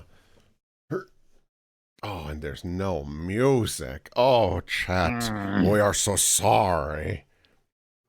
No, I mean, in all likelihood, this will be edited out, so Maybe. You can start saying all the slurs you want No, that well, you hold on. regularly say all the time. Hold on. In private company. Now, one, that's not true. Two, I don't know if these are going to be trimmed down in any deep capacity. I think it's mostly going to get like the very cool little opening that Aram's been cooking up, and that's probably the full extent of it. So I'm also going to get up for a moment. Oh shit! Be good.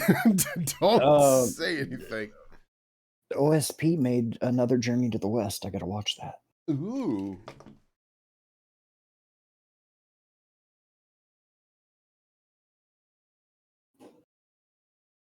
Hey, chat. Chat, if you can hear my voice, I'm about to do something extremely wicked. Sense my presence.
I've returned. Hello. Hi. Yeah, no, I like the moment you picked up a tablet and it was like, oh, it has some varying information that doesn't apply to Thessios. Like, my theory immediately is the mist is other people or what remains of them. And if I eat the right one, I get the good stuff. You can get other runes to touch. Yeah. So It's only gay if the runes touch. only gave the runes touch. Also, Aram, I fucking love that tower. Holy shit. Thank you. It looks so good, and I can't wait to be dubious there. Do we have to walk up to the 49th floor every time we want to be evil? 43rd, and yes, every time. I can carry you. I'm willing to do this. Even if we're only going to have like a 5-minute meeting about what shenanigans we're doing, I want it to be in my tower. It also has to be noted that we have to go down all that way before we even get to the tower. Oh, boo. What's a little walking ever done? Now I got to decide if it's going to be the Tower of Baedalis or Tower of Thessia. Tower of Baedalis is very close to Tower of Babel, so maybe not. Destined to fall. Tower of Babelis because you're a babe. Yo! Oh. I mark the Tower of Babel similarity as in favor. They did a lot of cool stuff before it blew up. I mean, it's also, you got the incoherent language angle too. You know? Yeah. You know? Trying to reach God. Things to think about. Things to think about. Yeah. Okay. I mean, we could just call it the Tower of Babel. Like, what's gonna happen? Yeah. What's the? I mean, we could make it taller. That is reminds me Thessia's of thought. We Not could to make fucking- it taller. That way we can pull God out of the sky and slap him around for all those things he did. not to quote myself and be like, oh, so funny, but I remember tweeting like maybe 2 years ago when I made a lasagna that like didn't really quite fit in the dish, and I ended up having to like pile it a little bit higher up out of it. I was like, I really hope this doesn't, you know, like bubble over and fuck up the inside of my oven. And so I took a picture of it and tweeted like, about to put this beauty in the oven. You can see it like reaching, yearning to break free of its earthly restraints like the Tower of Babel. But unlike the creators of the Tower of Babel, I will suffer no consequences because I'm built different. And did you suffer no consequences? I suffered no consequences. You got away with it. Oh. All right, it's gonna be the Tower of Lasagna. Yeah, There you go. It's decided. Stacked like a Because in lasagna. this setting, lasagna Layers. doesn't exist, and it sounds very fancy. And it sounds like Tower That's your claim to fame, girl. Invent lasagna. Tower should. of Mama's Ragu. that's what I'm hoping is looking at the tablet like this recipe sounds baller. I don't know what a cow is, but I'll have to ask Chris. He might know. Oh, Chris, I've I seen a want cow. cheeseburger. Well, I don't have a cow, but I could But- acquire some meat. I do have my favorite chili recipe. All right. So, Wither, do you want to cut straight to like, yep, you go to the cocoonery, or is there anything you need to do first that you want to narrate? So I think they told Peregrine that they were gonna wait for them in the morning and like go on a little run with him, and then if he wants to, he can come with them. But like it's all up to whatever. It doesn't matter really. Okay. Well, I guess I'll just ask then, do you want Peregrine in the scene or not? You want your jock friend or? Maybe it'll be funnier if I just wander around by myself. I don't know. Peregrine can't play Shield. That is way too epic. Whoa. Look at them. Ugh, These I don't know. I creatures. don't know. Do I want Peregrine there or not? Because yeah, fuck it. He can come. He's had a rough day of thinking about things. Hmm. Let him take his mind off it with some bugs. Okay. So this is nebulously sometime after what we've seen. Mhm. Let's go ahead and let's get I thought I had I think we'll do this one. How is that not in that playlist? What the fuck playlist is it in then? Hang on. There's a very specific song that I had in mind. Okay. Oh, I have an upbeat playlist. No wonder I forgot about it. What is that sure enough. implying? What does that mean? Do you not think we are a merry crew? After the revelations we just acquired? You're positively brimming with inspiration. Yeah, we talked about grabbing a random rune touched and Aw. making them melt so I can eat it. Oh. All right. Throw your boy in here. Oh, this sounds so All right. familiar. Sounds Oh. almost like one from Atelier. I've got a great idea, actually. I was just going to put you straight on the backdrop for this, but I've got a better idea because there's a place we haven't seen yet somehow. It's like the thing I'm most frustrated we haven't gone to yet. Well, here's your moment, buddy. Not as a why haven't you guys chosen to go there, but as like a fuck me, how have I gone this long and I still haven't like contrived a plot Still haven't reason to forced send them them there. to go over here. Yeah. I made this cool thing. I need to show it. I honestly a little, yeah. This is I get that. like, yeah, which I had a few of those in actually Valacon. makes actually hang on. Then in that case, I need to change this music. This is Damn. Oh. don't worry, we'll be back there. But so here's the thing about the cocoonery. Let me get some more, just slightly more neutral music to narrate to. Let's go with Well, it's not even playing for me, and I. Yeah, reached for I that. turned it off. Oh, there you I'm go. grabbing a different song. Yeah, let's go with how about this? Yeah, okay.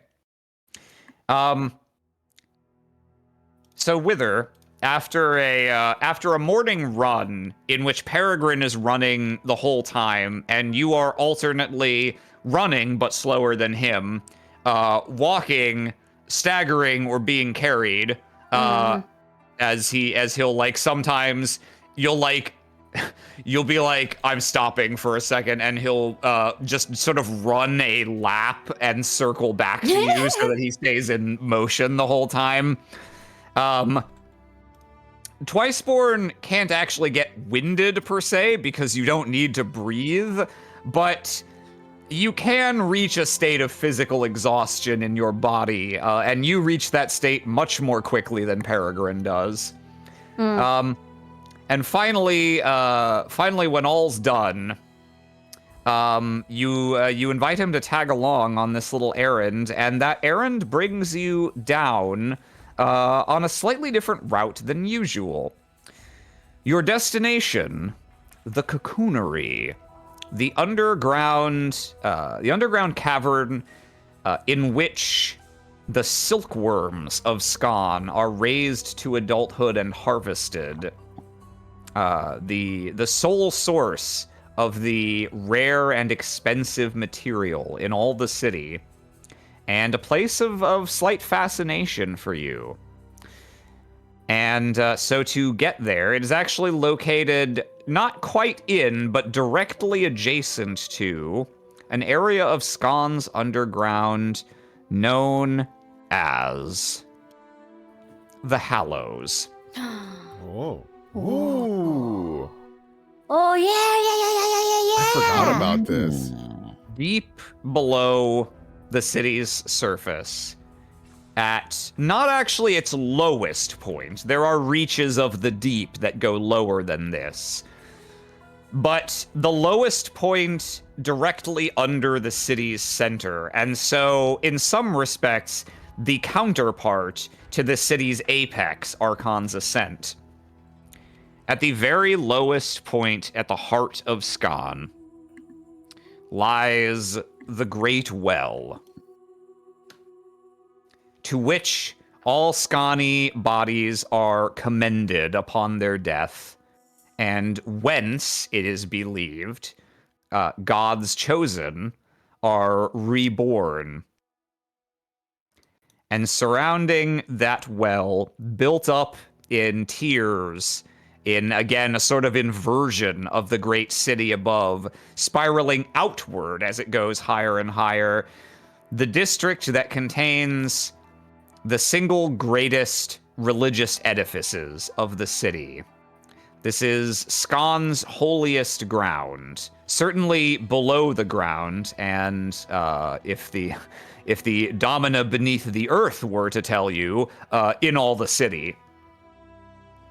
And many layers above the Basilica of the End, right beside the well, is where you pass through on your way to the Cocoonery. Let me real quick, yeah.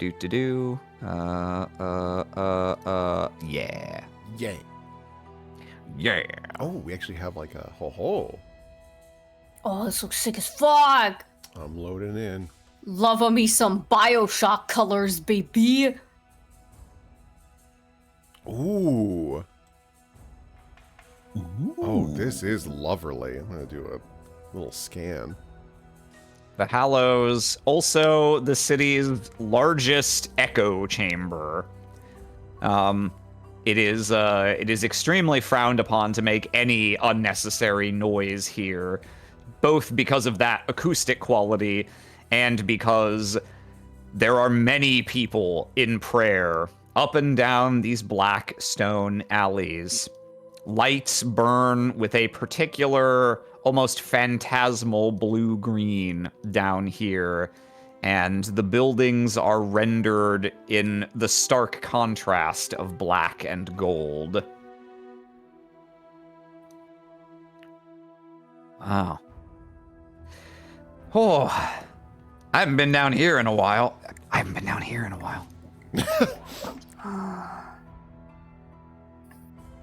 have been banished. Yeah. It is an inversion of above. We have noticed. This Twiceborn, who is kneeling in this light in prayer, notices you pass and gives you both a A familiar nod. Do Scoots we a know little bit. them? Yeah, I think it's pretty likely that all Twiceborn know all other Twiceborn in the city because there's not very many of you, and the majority stay at the White Sanctuary. Yeah. I can give you a name if you want. Sure, why not? This is just a generic, but sure. This little friend over here is Name doc. Looking at my name doc. Who do I yeah. got? Well, it's most Twiceborn adopt chosen names, so it's not even the name doc. This fellow right here is a man by the name of Spiral.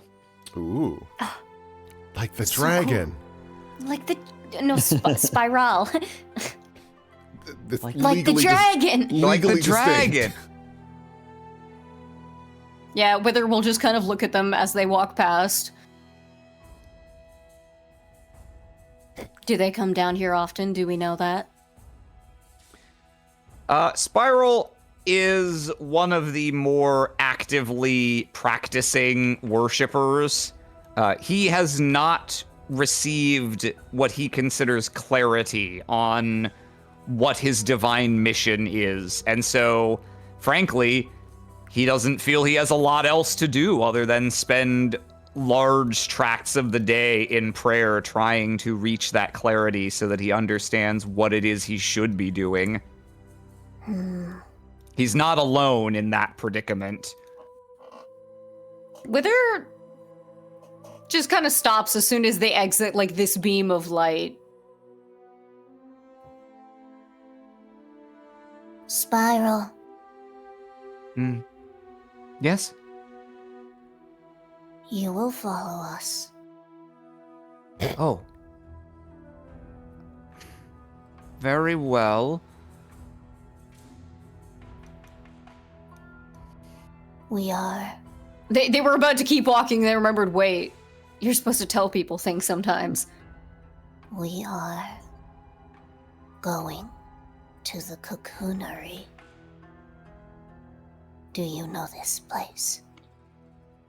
Yes. But why does your mission call you there?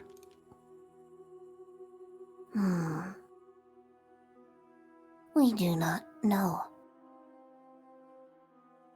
Well, but you still know more than I do. Very well, lead on.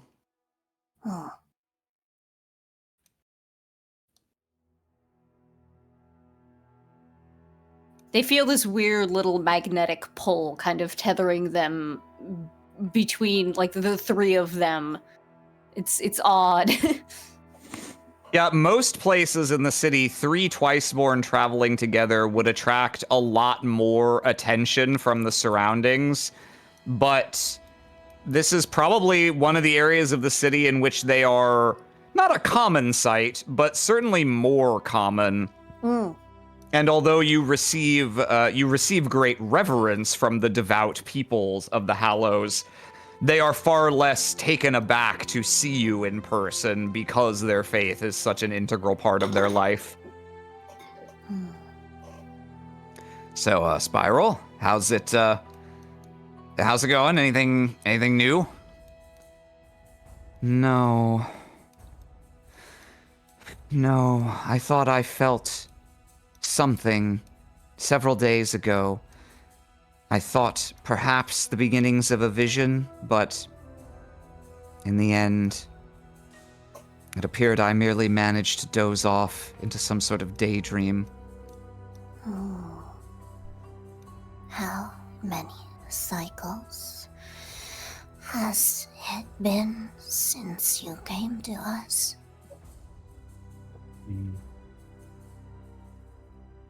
The greater ring has turned 1 3/4 times. We have seen many turns, and daydreams find us often. It is not, we have been told, a point of shame. Not shame, frustration. There's so much more I could be doing, and yet I stand idle. But I suppose that must be what God requires of me at this time.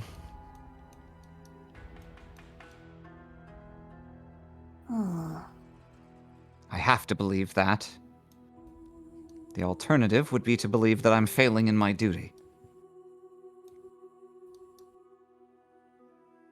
Perhaps Gaia has not decided your duty, and it is not up to you. Surely she would not have brought me back if she did not already know what she yet. intended.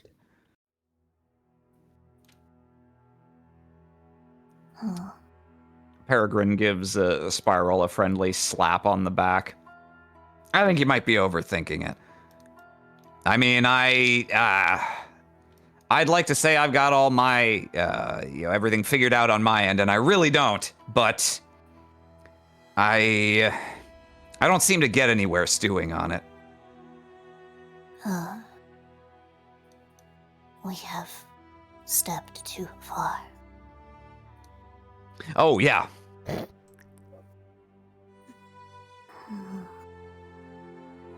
I was going to say something, but you are leading the way.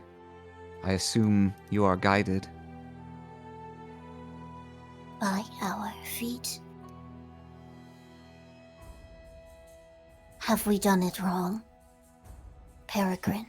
Nah, your feet are pretty much the second best guide after Gaia, so I'm inclined to trust him. No, we have made a joke. It has not worked. Oh, I mean, it was funny. And now we are being lied to. He stops for a second, kind of hangs his head, and then resumes walking. Don't give me that, you fucking bitch. I know you lying. These hoes ain't loyal. Betrayers, each and all. Yeah. And you pass through, and that gloomy light slowly begins to fade behind you, and instead, the primary marker of where you are ceases to be that sight, and starts to instead be the feeling. Not any sort of nebulous feeling of divine guidance or voice. No, quite a mundane feeling. As you get closer and closer to the cocoonery, you start to feel it get, just a degree at a time, warmer. And the air starts to get a little heavier. And as you pass through the cave mouth leading to the cocoonery, it goes from a very gradual increase to a very sudden slap in the face of warm, damp air.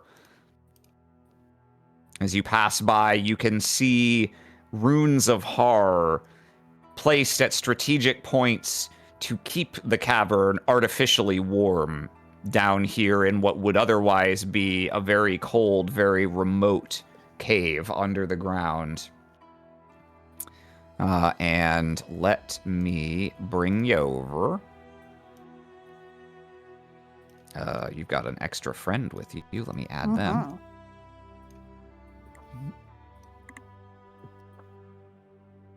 Yeah, and we'll put you over here and do the little, give you a little swoosh. There we go. All right. So, your adventuring party. Wow. You enter the cavern, and aside from that feeling, the humidity, there is a curious scent in the air. You can smell what must be the plants and other substances fed to these creatures, and you can smell the creatures themselves, who, as as insects, don't have a particularly strong scent to them. They're quite small, but there are so many. Wog. And come in here, and immediately, as you make your way down the passage, you can see a handful of workers here and there. And you can also see a guard on duty who sort of moves. He's wearing leather and a helm. He's lightly armored, wearing stuff that won't keep him too hot down here. But he approaches, and you can see that while it is light, his gear is actually quite exquisite looking. And it bears a sigil of presumably some noble house or another. He looks you up and down, and appears to process something. Twice born, the three of you? Yes. Yep, that's right. I see. How can we assist you today? We have come to observe the little things. I see. In that case, he looks over his shoulder and waves another guard over, and points to you. Escort them around, if you would. Just a simple to. Actually, well, you'll take a guard with you, of course, but let me go and fetch the overseer. He'll be able to explain what we do here in better detail. And he turns and heads off while another guard, played by the same token, stands to accompany you. And a short time later, a man in simple, again, breathable white robes, but with a very elegant, lithe, golden frame and horns, comes down the tunnel and clasps his hands together and sort of beams at the three of you collectively. Well, I understand you've come to look at the operations of the cocoonery, is that right? Yes. Lovely, lovely. Well, I am one of the overseers here. I've been entrusted by my lord to oversee the care and the growth and the harvesting of the creatures here. Who is your lord? A great man by the name of Enmesar. He was recently entrusted with operation of this facility after, well, it doesn't matter. But he, I'm sure would be only too delighted to speak to you if you wish it. But I thought perhaps, rather than, I wouldn't want to waste the time of such an important personage on the trivialities, the basics, you know. So, let me ask you, three of you. That's right. Very well. Do you know the basics of what we do here at Scon's wondrous cocoonery?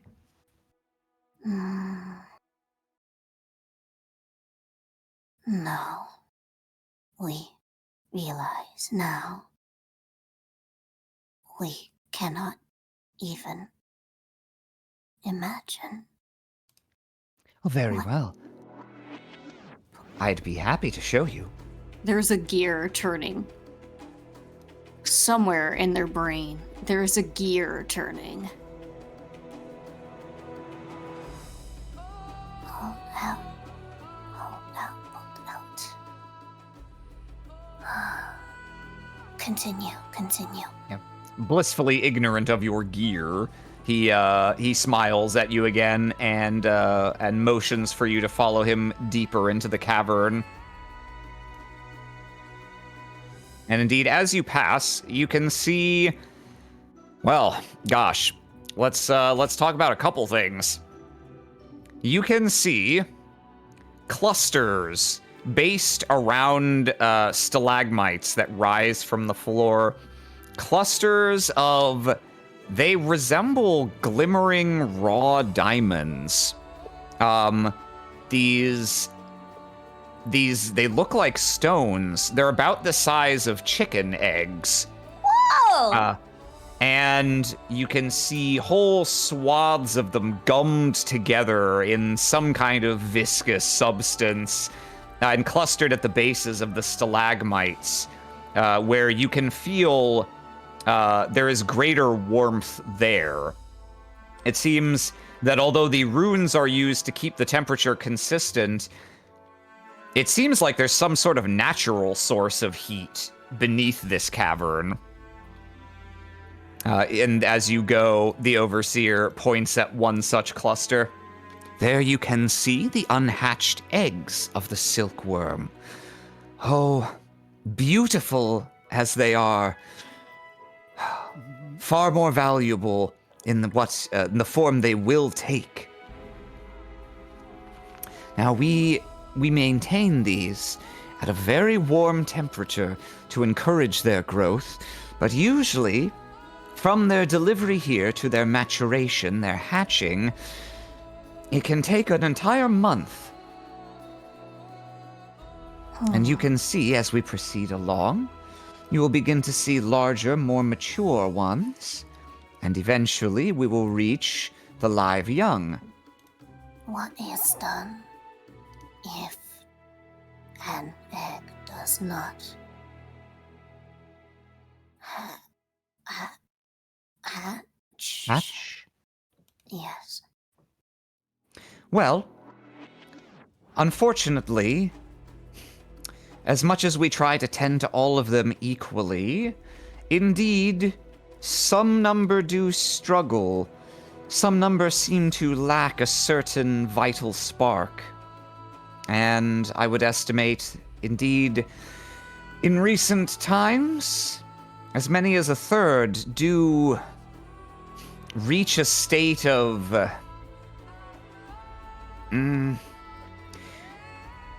they reach an age, but they cease to age. They become inert. You could say that they die. It would probably be more accurate to say that they fail to come to life. And in those circumstances, I'm afraid there's really quite little that can be done with them. As you can see, they're beautiful, lustrous things, and yet he sort of runs a hand along a batch and seizes on a particularly large one. This one here, you can see, it has grown and grown, but it has not emerged. The creature inside, stillborn. And in such cases, he kind of applies just a light bit of pressure. You can see his hand barely clenches, and cracks begin to form on the exterior of what appeared to be solid diamond almost. They have the likeness of precious gems, but even the living ones, even the ones with potential, terribly, terribly fragile until the creature is ready to emerge. There is a sort of beauty in its vulnerability, we feel.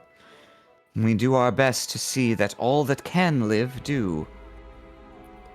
Actually, we do more than even we are capable of. Let me introduce you to, he steps off to the side a bit and motions to someone. Another guard comes over, speaks to him briefly. He sends them off, and they return about a minute later with a middle-aged woman with large curved horns, in rather drab brown robes, smeared with dirt and other substances? ? She walks over to greet you, and a third eye blinks at you from behind one of her bangs. Allow me to introduce, this is Master Fady of the...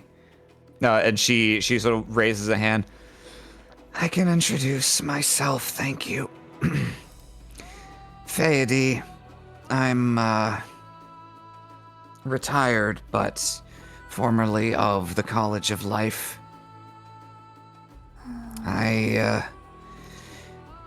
What is it I'm supposed to be talking to these people about?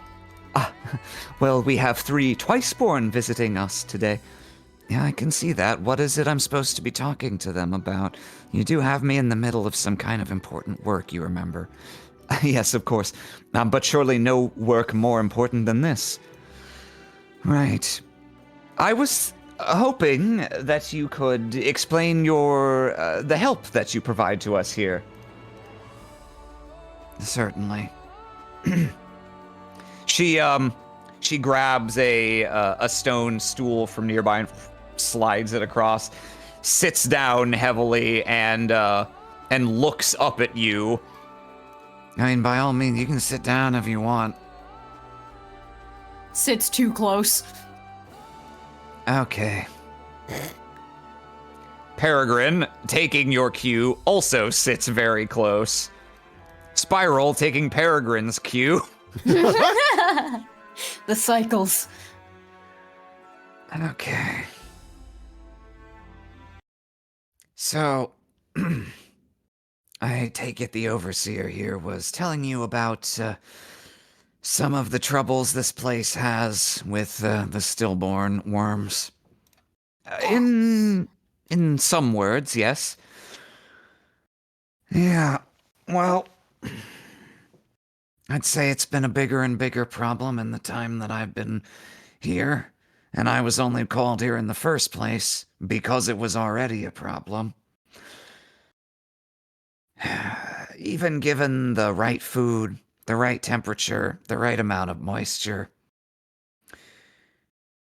some of the eggs that we raise just don't have what it takes to up and face life, it seems.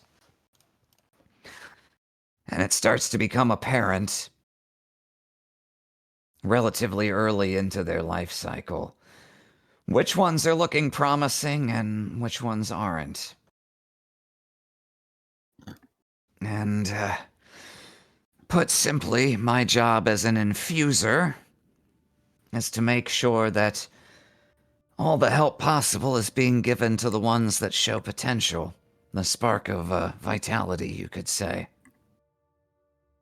And so, I don't know how much you know about my rune and my craft, but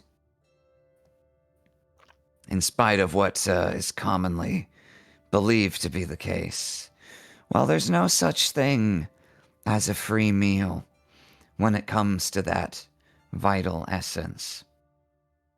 And so,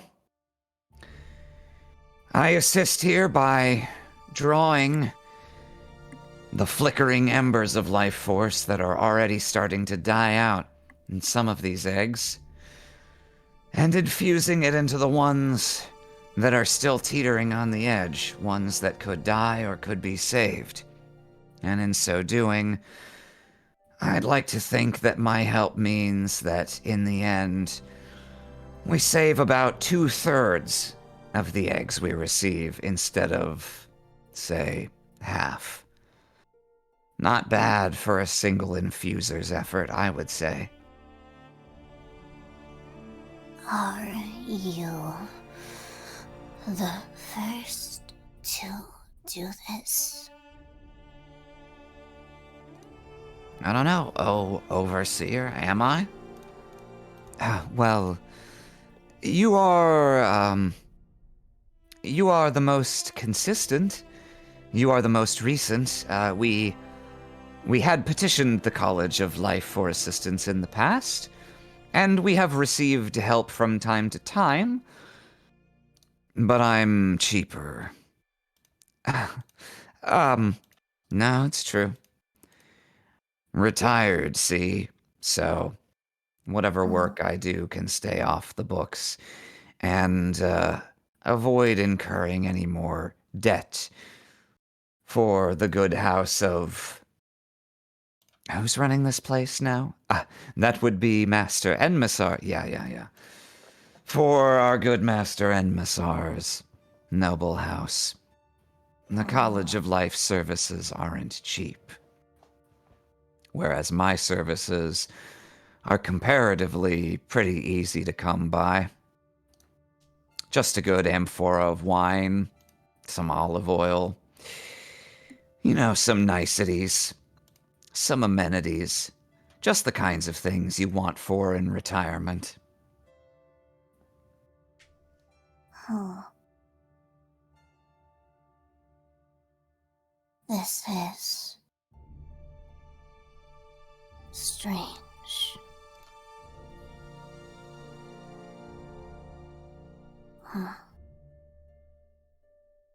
Peregrine kind of scratches his head. What do you think is strange about it? This can be done to the small creatures. How? When?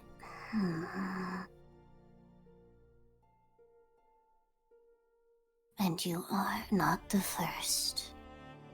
This must be an old practice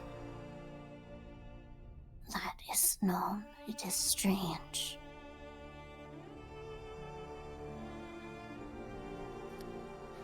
Fady kind of folds her arms over her chest. Well, it's probably not the best idea for me to go into great detail about my work here, honestly. The college does have its secrets, and even though I'm no longer living under their roof, well, I wouldn't want to create problems for them.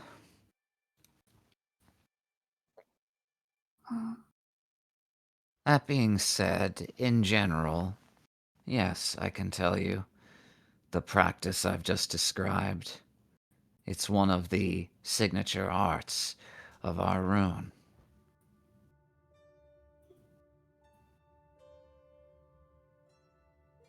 Is this a technique that is only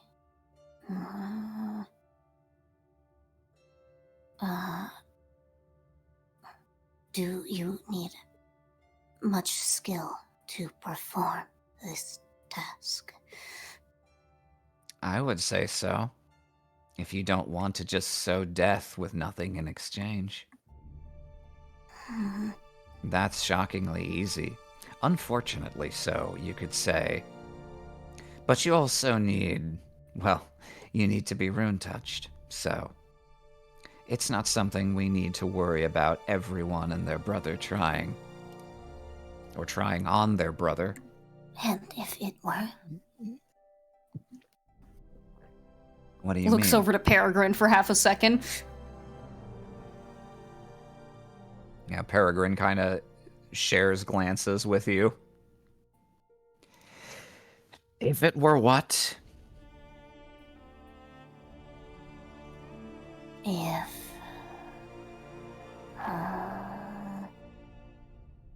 If it were done by accident or without proper skill, is this a bad thing? Well, I think the overseer here would say it would be a bad thing if you went around killing a bunch of silkworms for no benefit. And I think probably most people would say that it's not the greatest idea to go around killing farm crops or livestock or, say, people for no benefit either. But the fact that the College of Life even exists should tell you that it's not considered improper at all if it's done for a benefit. She smirks and has like a slightly like I'm airing dirty laundry and I don't care look to her. Master Fayety, maybe it would be best if you were to return to your duty? Well, good Twiceborn, has Master Phaedy sated your divine curiosity about the particulars? No, and yes, it is no matter. He does some mental math for a second, applying your answers to the respective questions. Ah, very good then. Master Phaedy, if you wouldn't mind getting back to it. Yeah. Just be sure my dinner's ready in the next 20 minutes, right? He gives her a little wave, and she heads off, and you see her kneel down in the grime of the... It's got fucking rules. Kneel down in the grime of the cave floor next to, you can see some hatched silkworms in a variety of sizes. A few discarded shells lay nearby, suggesting that these might be newly hatched. And she kneels down by a small group of them and sort of prods a few of them gently, picks them up occasionally to hold in her hand and examine them. And you can see she picks up one that's looking kind of sluggish and another one in her hands and contemplates for a moment. Sets the two of them down, and you see her hunch over. She fishes around in her pocket for a piece of chalk, and she scrawls on the ground momentarily, raises a hand, and there's a very brief, not flash of light, it's the opposite of that, a very brief, like, mote of darkness that winks out of existence, and then she sets one of them back, and you can see she examines the other one and tosses it aside, where it lands lifeless among the broken eggs.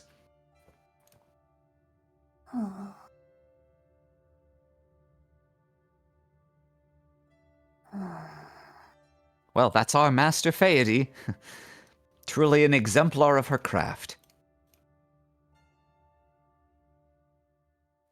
You know, on a less morbid note, there's a lot of fascinating things we still don't entirely understand about these creatures. For instance, you may notice, he gestures around, you can see we have a number of different feeds that we give these creatures, some subsisting on the leaves of one plant or another, some on small ground up, the dust of reeds, some on small meats or in other smaller insects.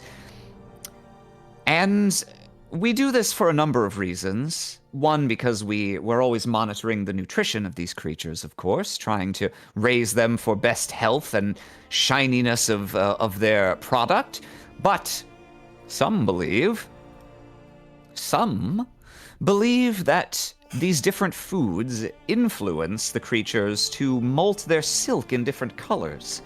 And some, a step more fancifully than that, believe that the colors are somehow representative of personality or the emotions of the creatures, which I personally find slightly far-fetched, or at least, well, I don't know how you would go about proving such a thing, since that would presuppose that you could analyze the emotional state of, well, he holds up a small wriggling larva, something like this.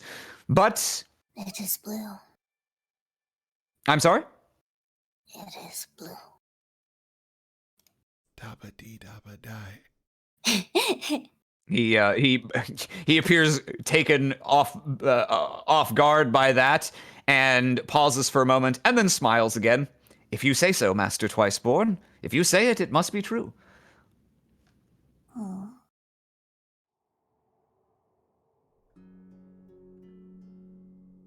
And, well, you're reaching near the back of the caverns now, where you can see a number of domiciles carved into the walls, presumably where the workers live, and a path leading deeper in. And of course, beyond there are the estate grounds of, well, it's not being used in that way right now. The previous lord overseeing this place lived there. Master Enmesar, of course, lives in a nearby pillar, and so he does not. Well, perhaps he'll grace us with his presence at some point. But for the moment, his duties are many and manifold, and so he typically just leaves me in charge or one of the other overseers of the grounds. And I believe that may be all that I can show you. With perhaps more notice, I could prepare something further educational, if that would be of use to your divine mission. We have been told one thing of the creatures. They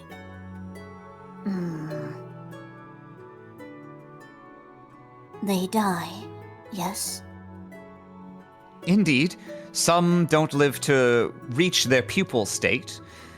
Those that do, of course, they emit their precious silk in fibers as a cocoon around themselves, and are harvested at that point. That is where they die. Where most die, yes. Regrettably, the creatures... It is part of their life cycle, not an action they can repeat. Once they have woven their cocoon, there is not more to gain from that particular worm.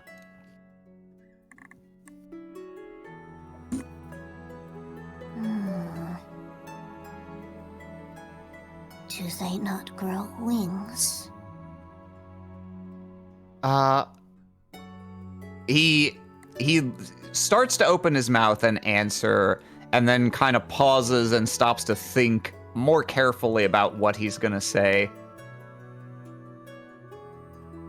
They are not meant to. Regrettably, if one allows the pupal stage to reach its conclusion, the silken cocoon is irreparably damaged by the creature's emergence. Pulled out. Wrapped up.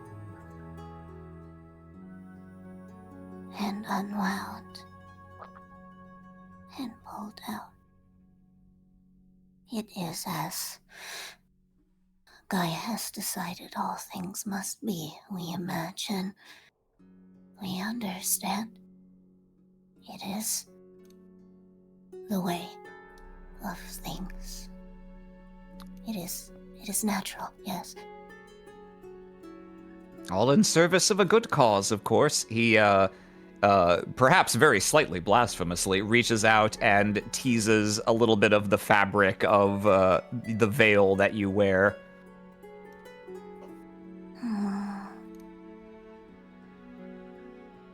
We cannot be pulled out. We cannot be unraveled. Oh, I certainly, forgive me, I wasn't attempting to make any sort of philosophical point there. I couldn't help but notice your own garb originated, well, in this very cavern. I'd recognize the material anywhere.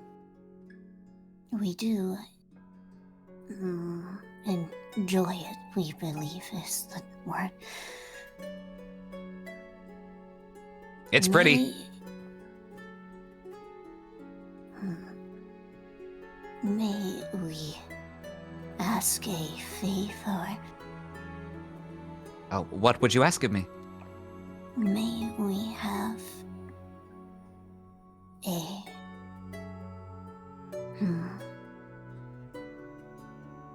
dead creature? He looks at a nearby pile of discarded eggs, some of which are already cracked, and slowly looks back to you. It is perhaps not the best time to fulfill that particular request. The previous noble in charge of this place, well, I'm afraid he was considered by the Domina to be lax in ensuring that the specimens never left this place. And so, while I naturally have every confidence in your reason for asking, being, well, who you are, I think it would be unwise for me to allow such a thing, and perhaps unwise for you to take one. Living or dead, I'm afraid it's not merely law, but actually scripture that dictates it be thus.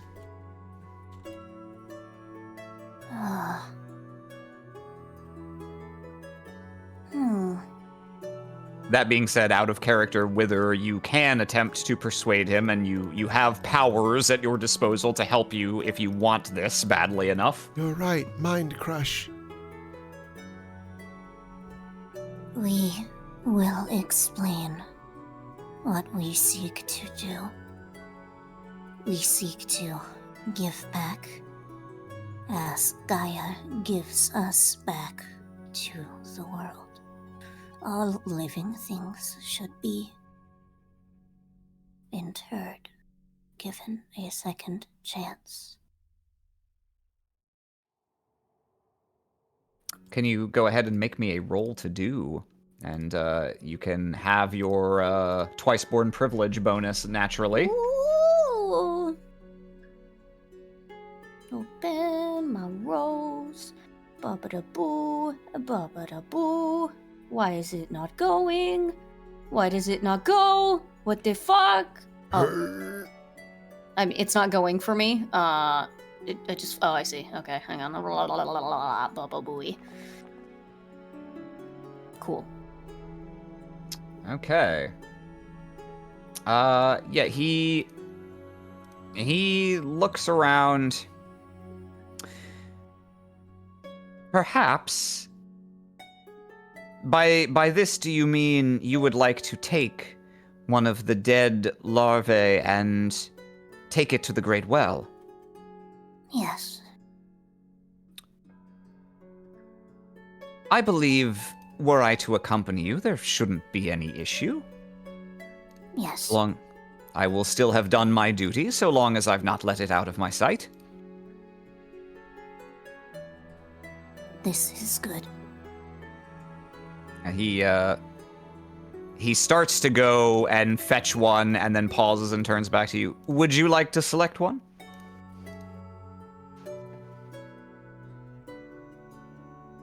May Spiral selected.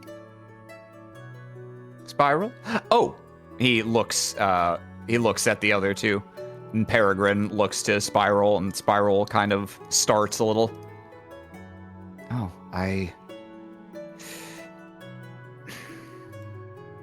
steps forward, puts a hand over his mouth, and squints in concentration at the assemblage of dead larvae and eggs.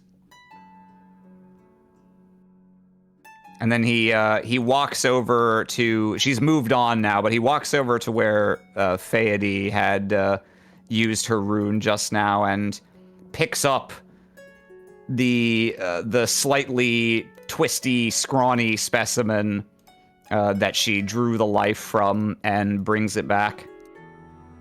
Why not this one? That is the one.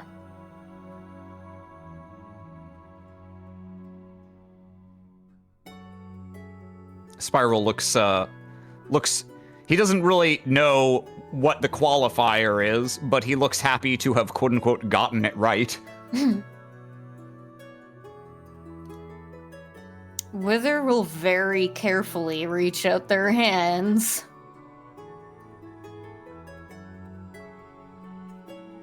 Yep. Spiral holds it out and likewise carefully places it in your hands.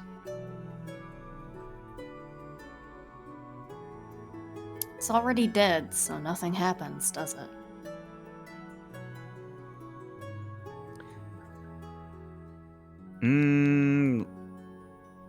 What would happen here? Based on... Yeah, no, nothing does happen here.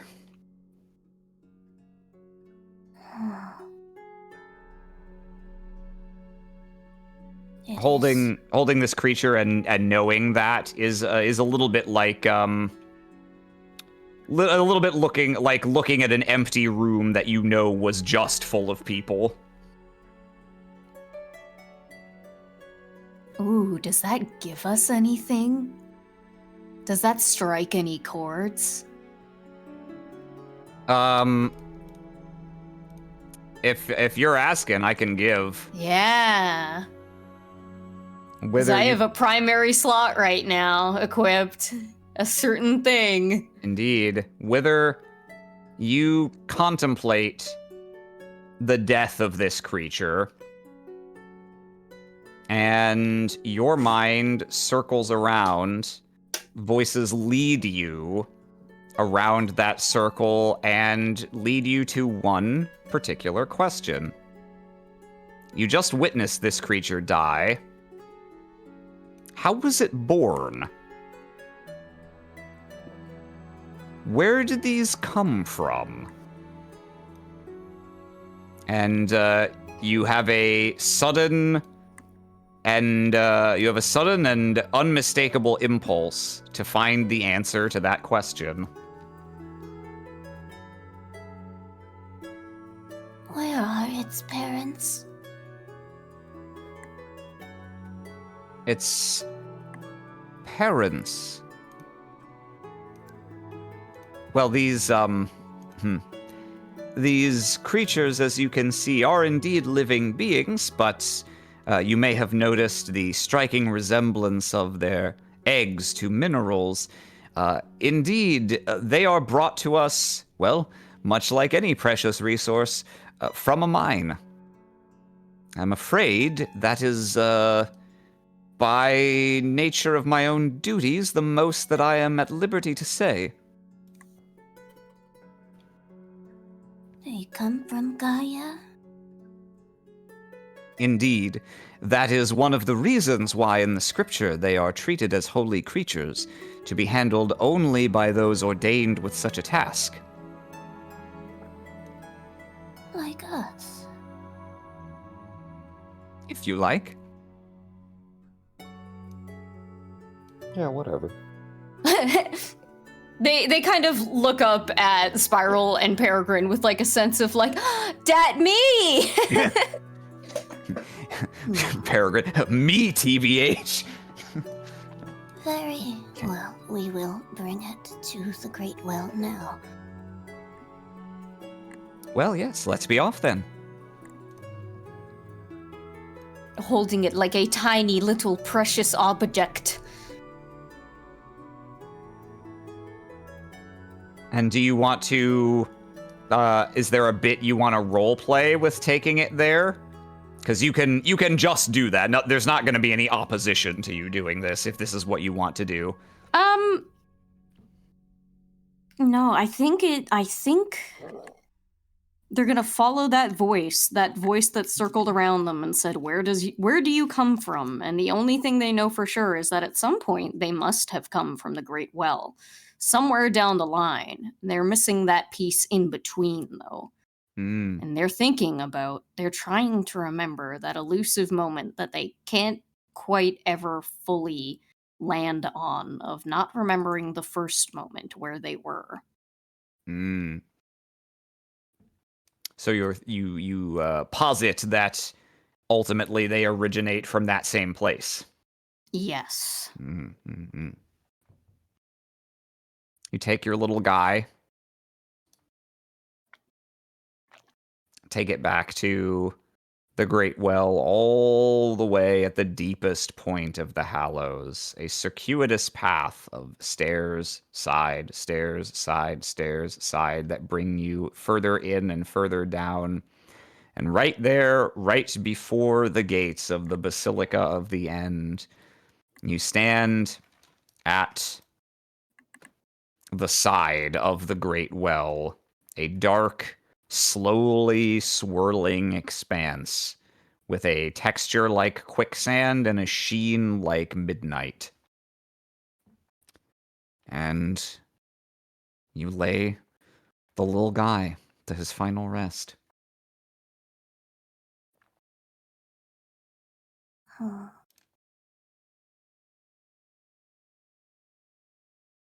You are quiet today, servitor. Oh, we do call out post for the servitor. Hang on, if we're doing that, everyone else is still here, but I'm going to treat this as internal monologue effectively. Let me plunk you down and give you the boy. There he is. Well, he really stands out against this background. Everyone's like, ah, Jesus. Jesus. Fuck. Turn the headlights off. High beams. What the fuck, man? Let me grab some music. Yeah.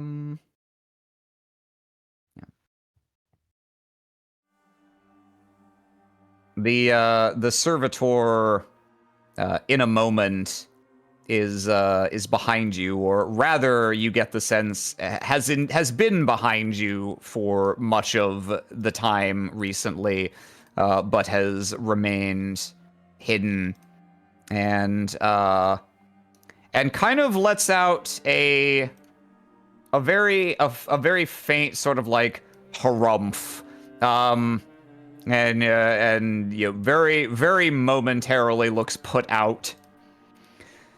I'm still... It is beneath my station to be so easily upset, but I am still upset by your meeting the other day, is the only thing. With that impious, awful old man. I hope that you've had better ability to shake it off than I have. Some of what he said is tantamount to outright blasphemy.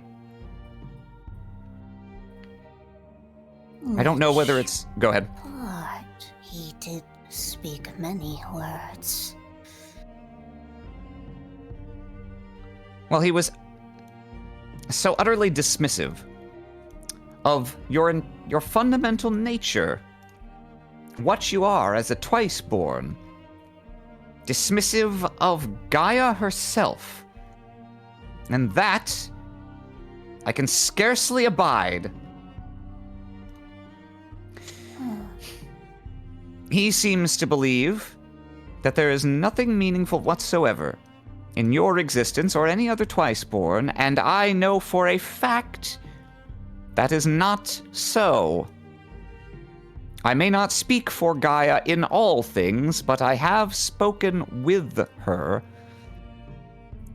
I can vouch firsthand for the fact that she does exist, and indeed she does have a plan for you, as she does for all. Well, all mortals in any case. She is my friend. And she is God. Oh. And this has disrupted you in your duties, has it? You could say that it is antithetical to me in my nature. I am a... You are still here. Well, I'm not so easily dispelled by one self-centered creature.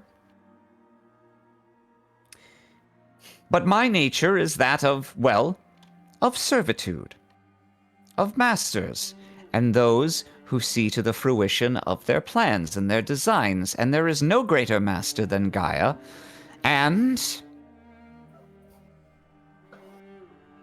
I hold great admiration for those who know whom and what they serve, and do so willingly and to the fullest measure of their being. And frankly, that's why I find it very easy to get along with Twiceborn, and very difficult to get along with a contemptuous old man who clearly serves no master but himself. His own whims and his own desires, no one else's. He could never abide a creature such as myself, and I could never abide him.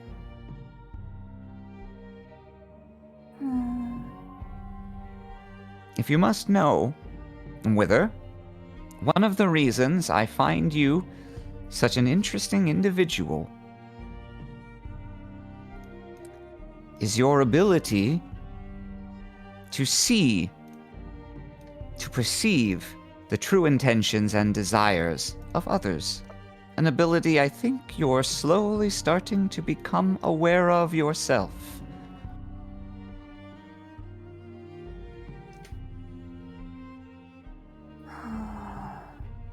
Is what we are doing now in the service of Gaia. Of course it is. That is your nature. By your every act, you glorify her.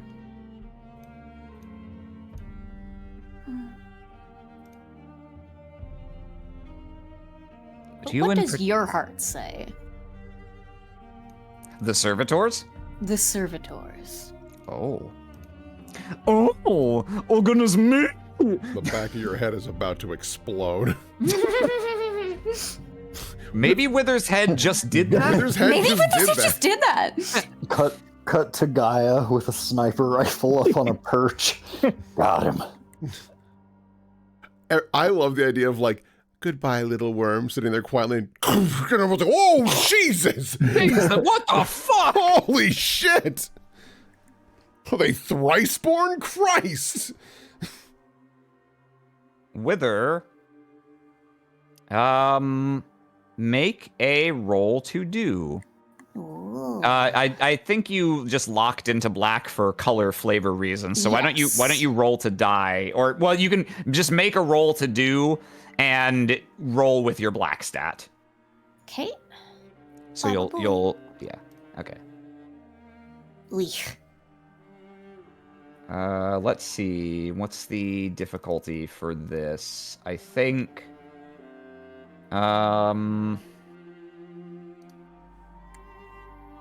let's do this for one aspect of this at least.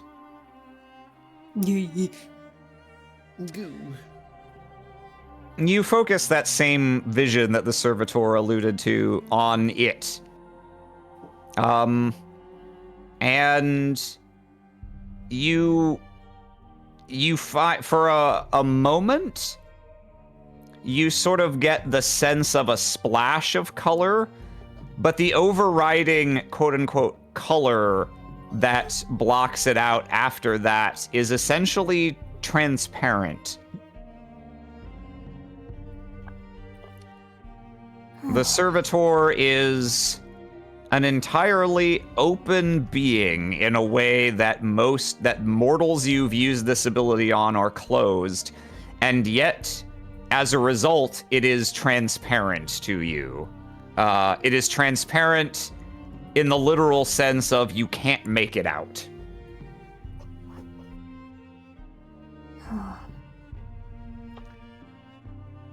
You are correct. We have only just discovered that this is a way to see the world and the children of Gaia. Things are not quite clear at all times. Like this small creature. We do not know what it is, what it could have been, but we will give it a second chance. We will give it wings. The wings it was denied.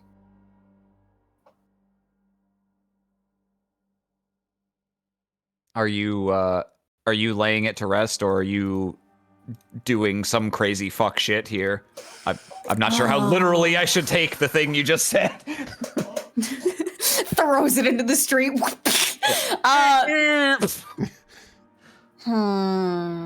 Do I give in to my impulses? Let me see now. These whispers of the heart. That is not the one I wanted to see. What am I looking for? It is this one. It is my Install main one. wings. Install wings.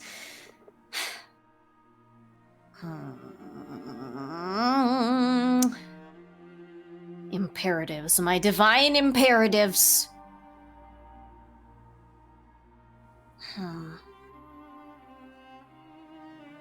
Let me see. Okay. I'm going to give in to my impulses. I have no impulse control right now because it is being guided by God's hands.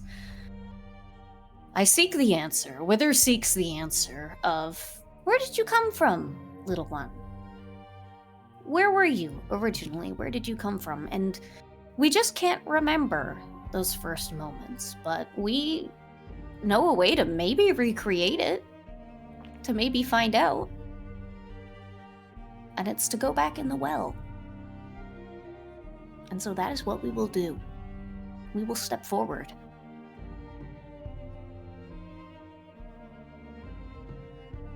And you're going to dive in holding this?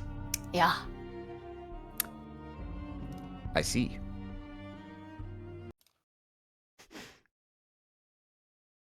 Well. Well. Well, well, well, well, well. Wither, you step to the edge, and you hold the creature out in your hands. And rather than commending it to the well alone, you begin to topple yourself forward.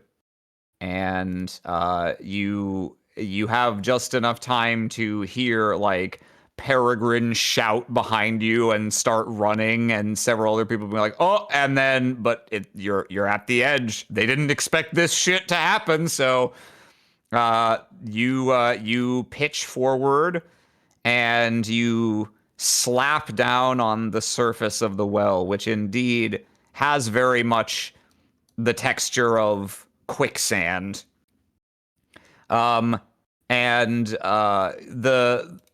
You get a momentary flash of what registers as surprise from the servitor, but even its voice suddenly seems drowned out as you hit the surface, and your body, in a physical sense, immediately kind of starts to get drawn down and in. And fuck, dude, I think I might want to just cut there.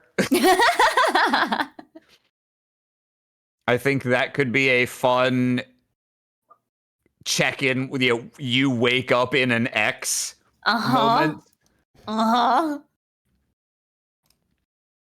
Back to the title card real quick.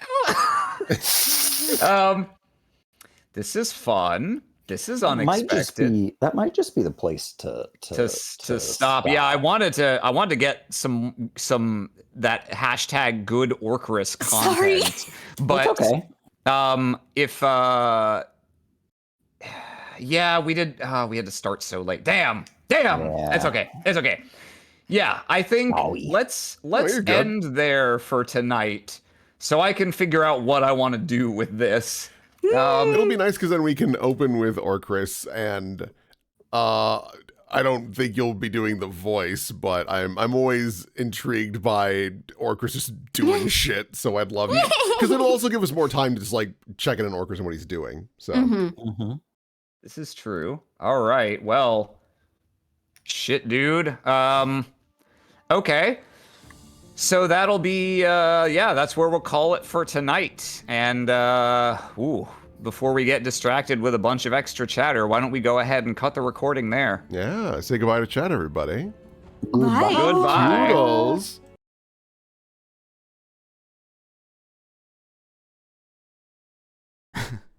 Well, that just happened. Tune in next time for an episode that starts with, Yep, that's me. I bet you're wondering how I got into this mess. Not really, we already saw it. Well.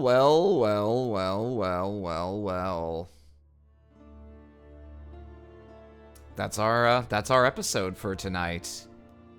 I hope you come back next week for Wither and Dead Insect's excellent adventure. And what's going on with the other two, we'll be finding out as well. Oh man, I'm looking for it's so nice to be back.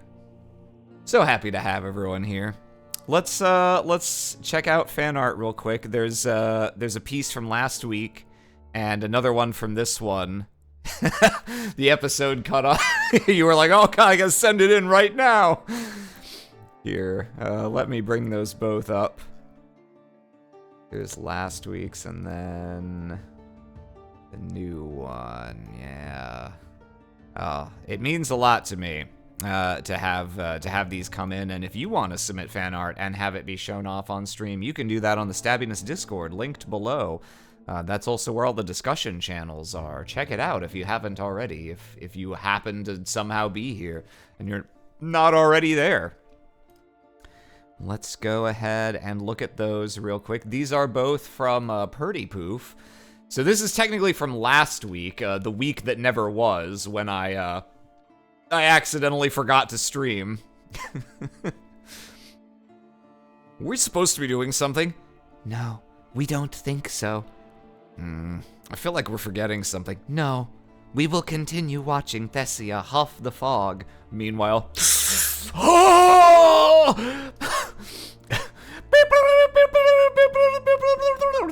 Math formulas flashing in front of the eyes. I love this piece. Thank you very much, Purdy Poof. And then from Purdy Poof this week, what's this strange rune? Never getting tired of the cool S jokes. They will keep coming up. Fucking tiny ass letters. I am the goodest person in all of Scon, and I'll kill anyone who disagrees, Heart. Hi, welcome to my mind palace. Get more friends, loser, so you can sacrifice them. Thank you very much, Purdy Poof. Great to have this. Great to get to show it off to everyone. Beginning of the End runs weekly at 6 p.m. Eastern here on twitch.tv/stabbiness. And if you want to check out more content related to the show, you can find all the messages, all the episodes and a ton of extra content here on my Patreon. You don't gotta pay any Treon. That's not really even a pun, because I think those words share a common derivation. Well, I tried. Sometimes you swing and you miss.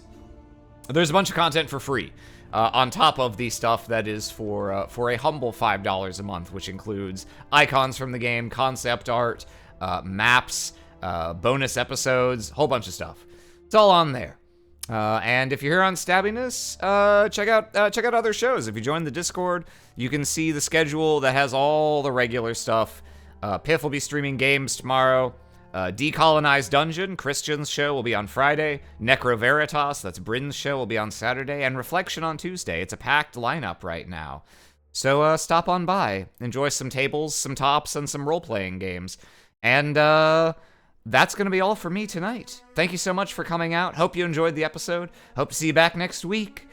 And in the meantime, stay beginning and stay ended. Have a good night, everyone. Happy Thanksgiving.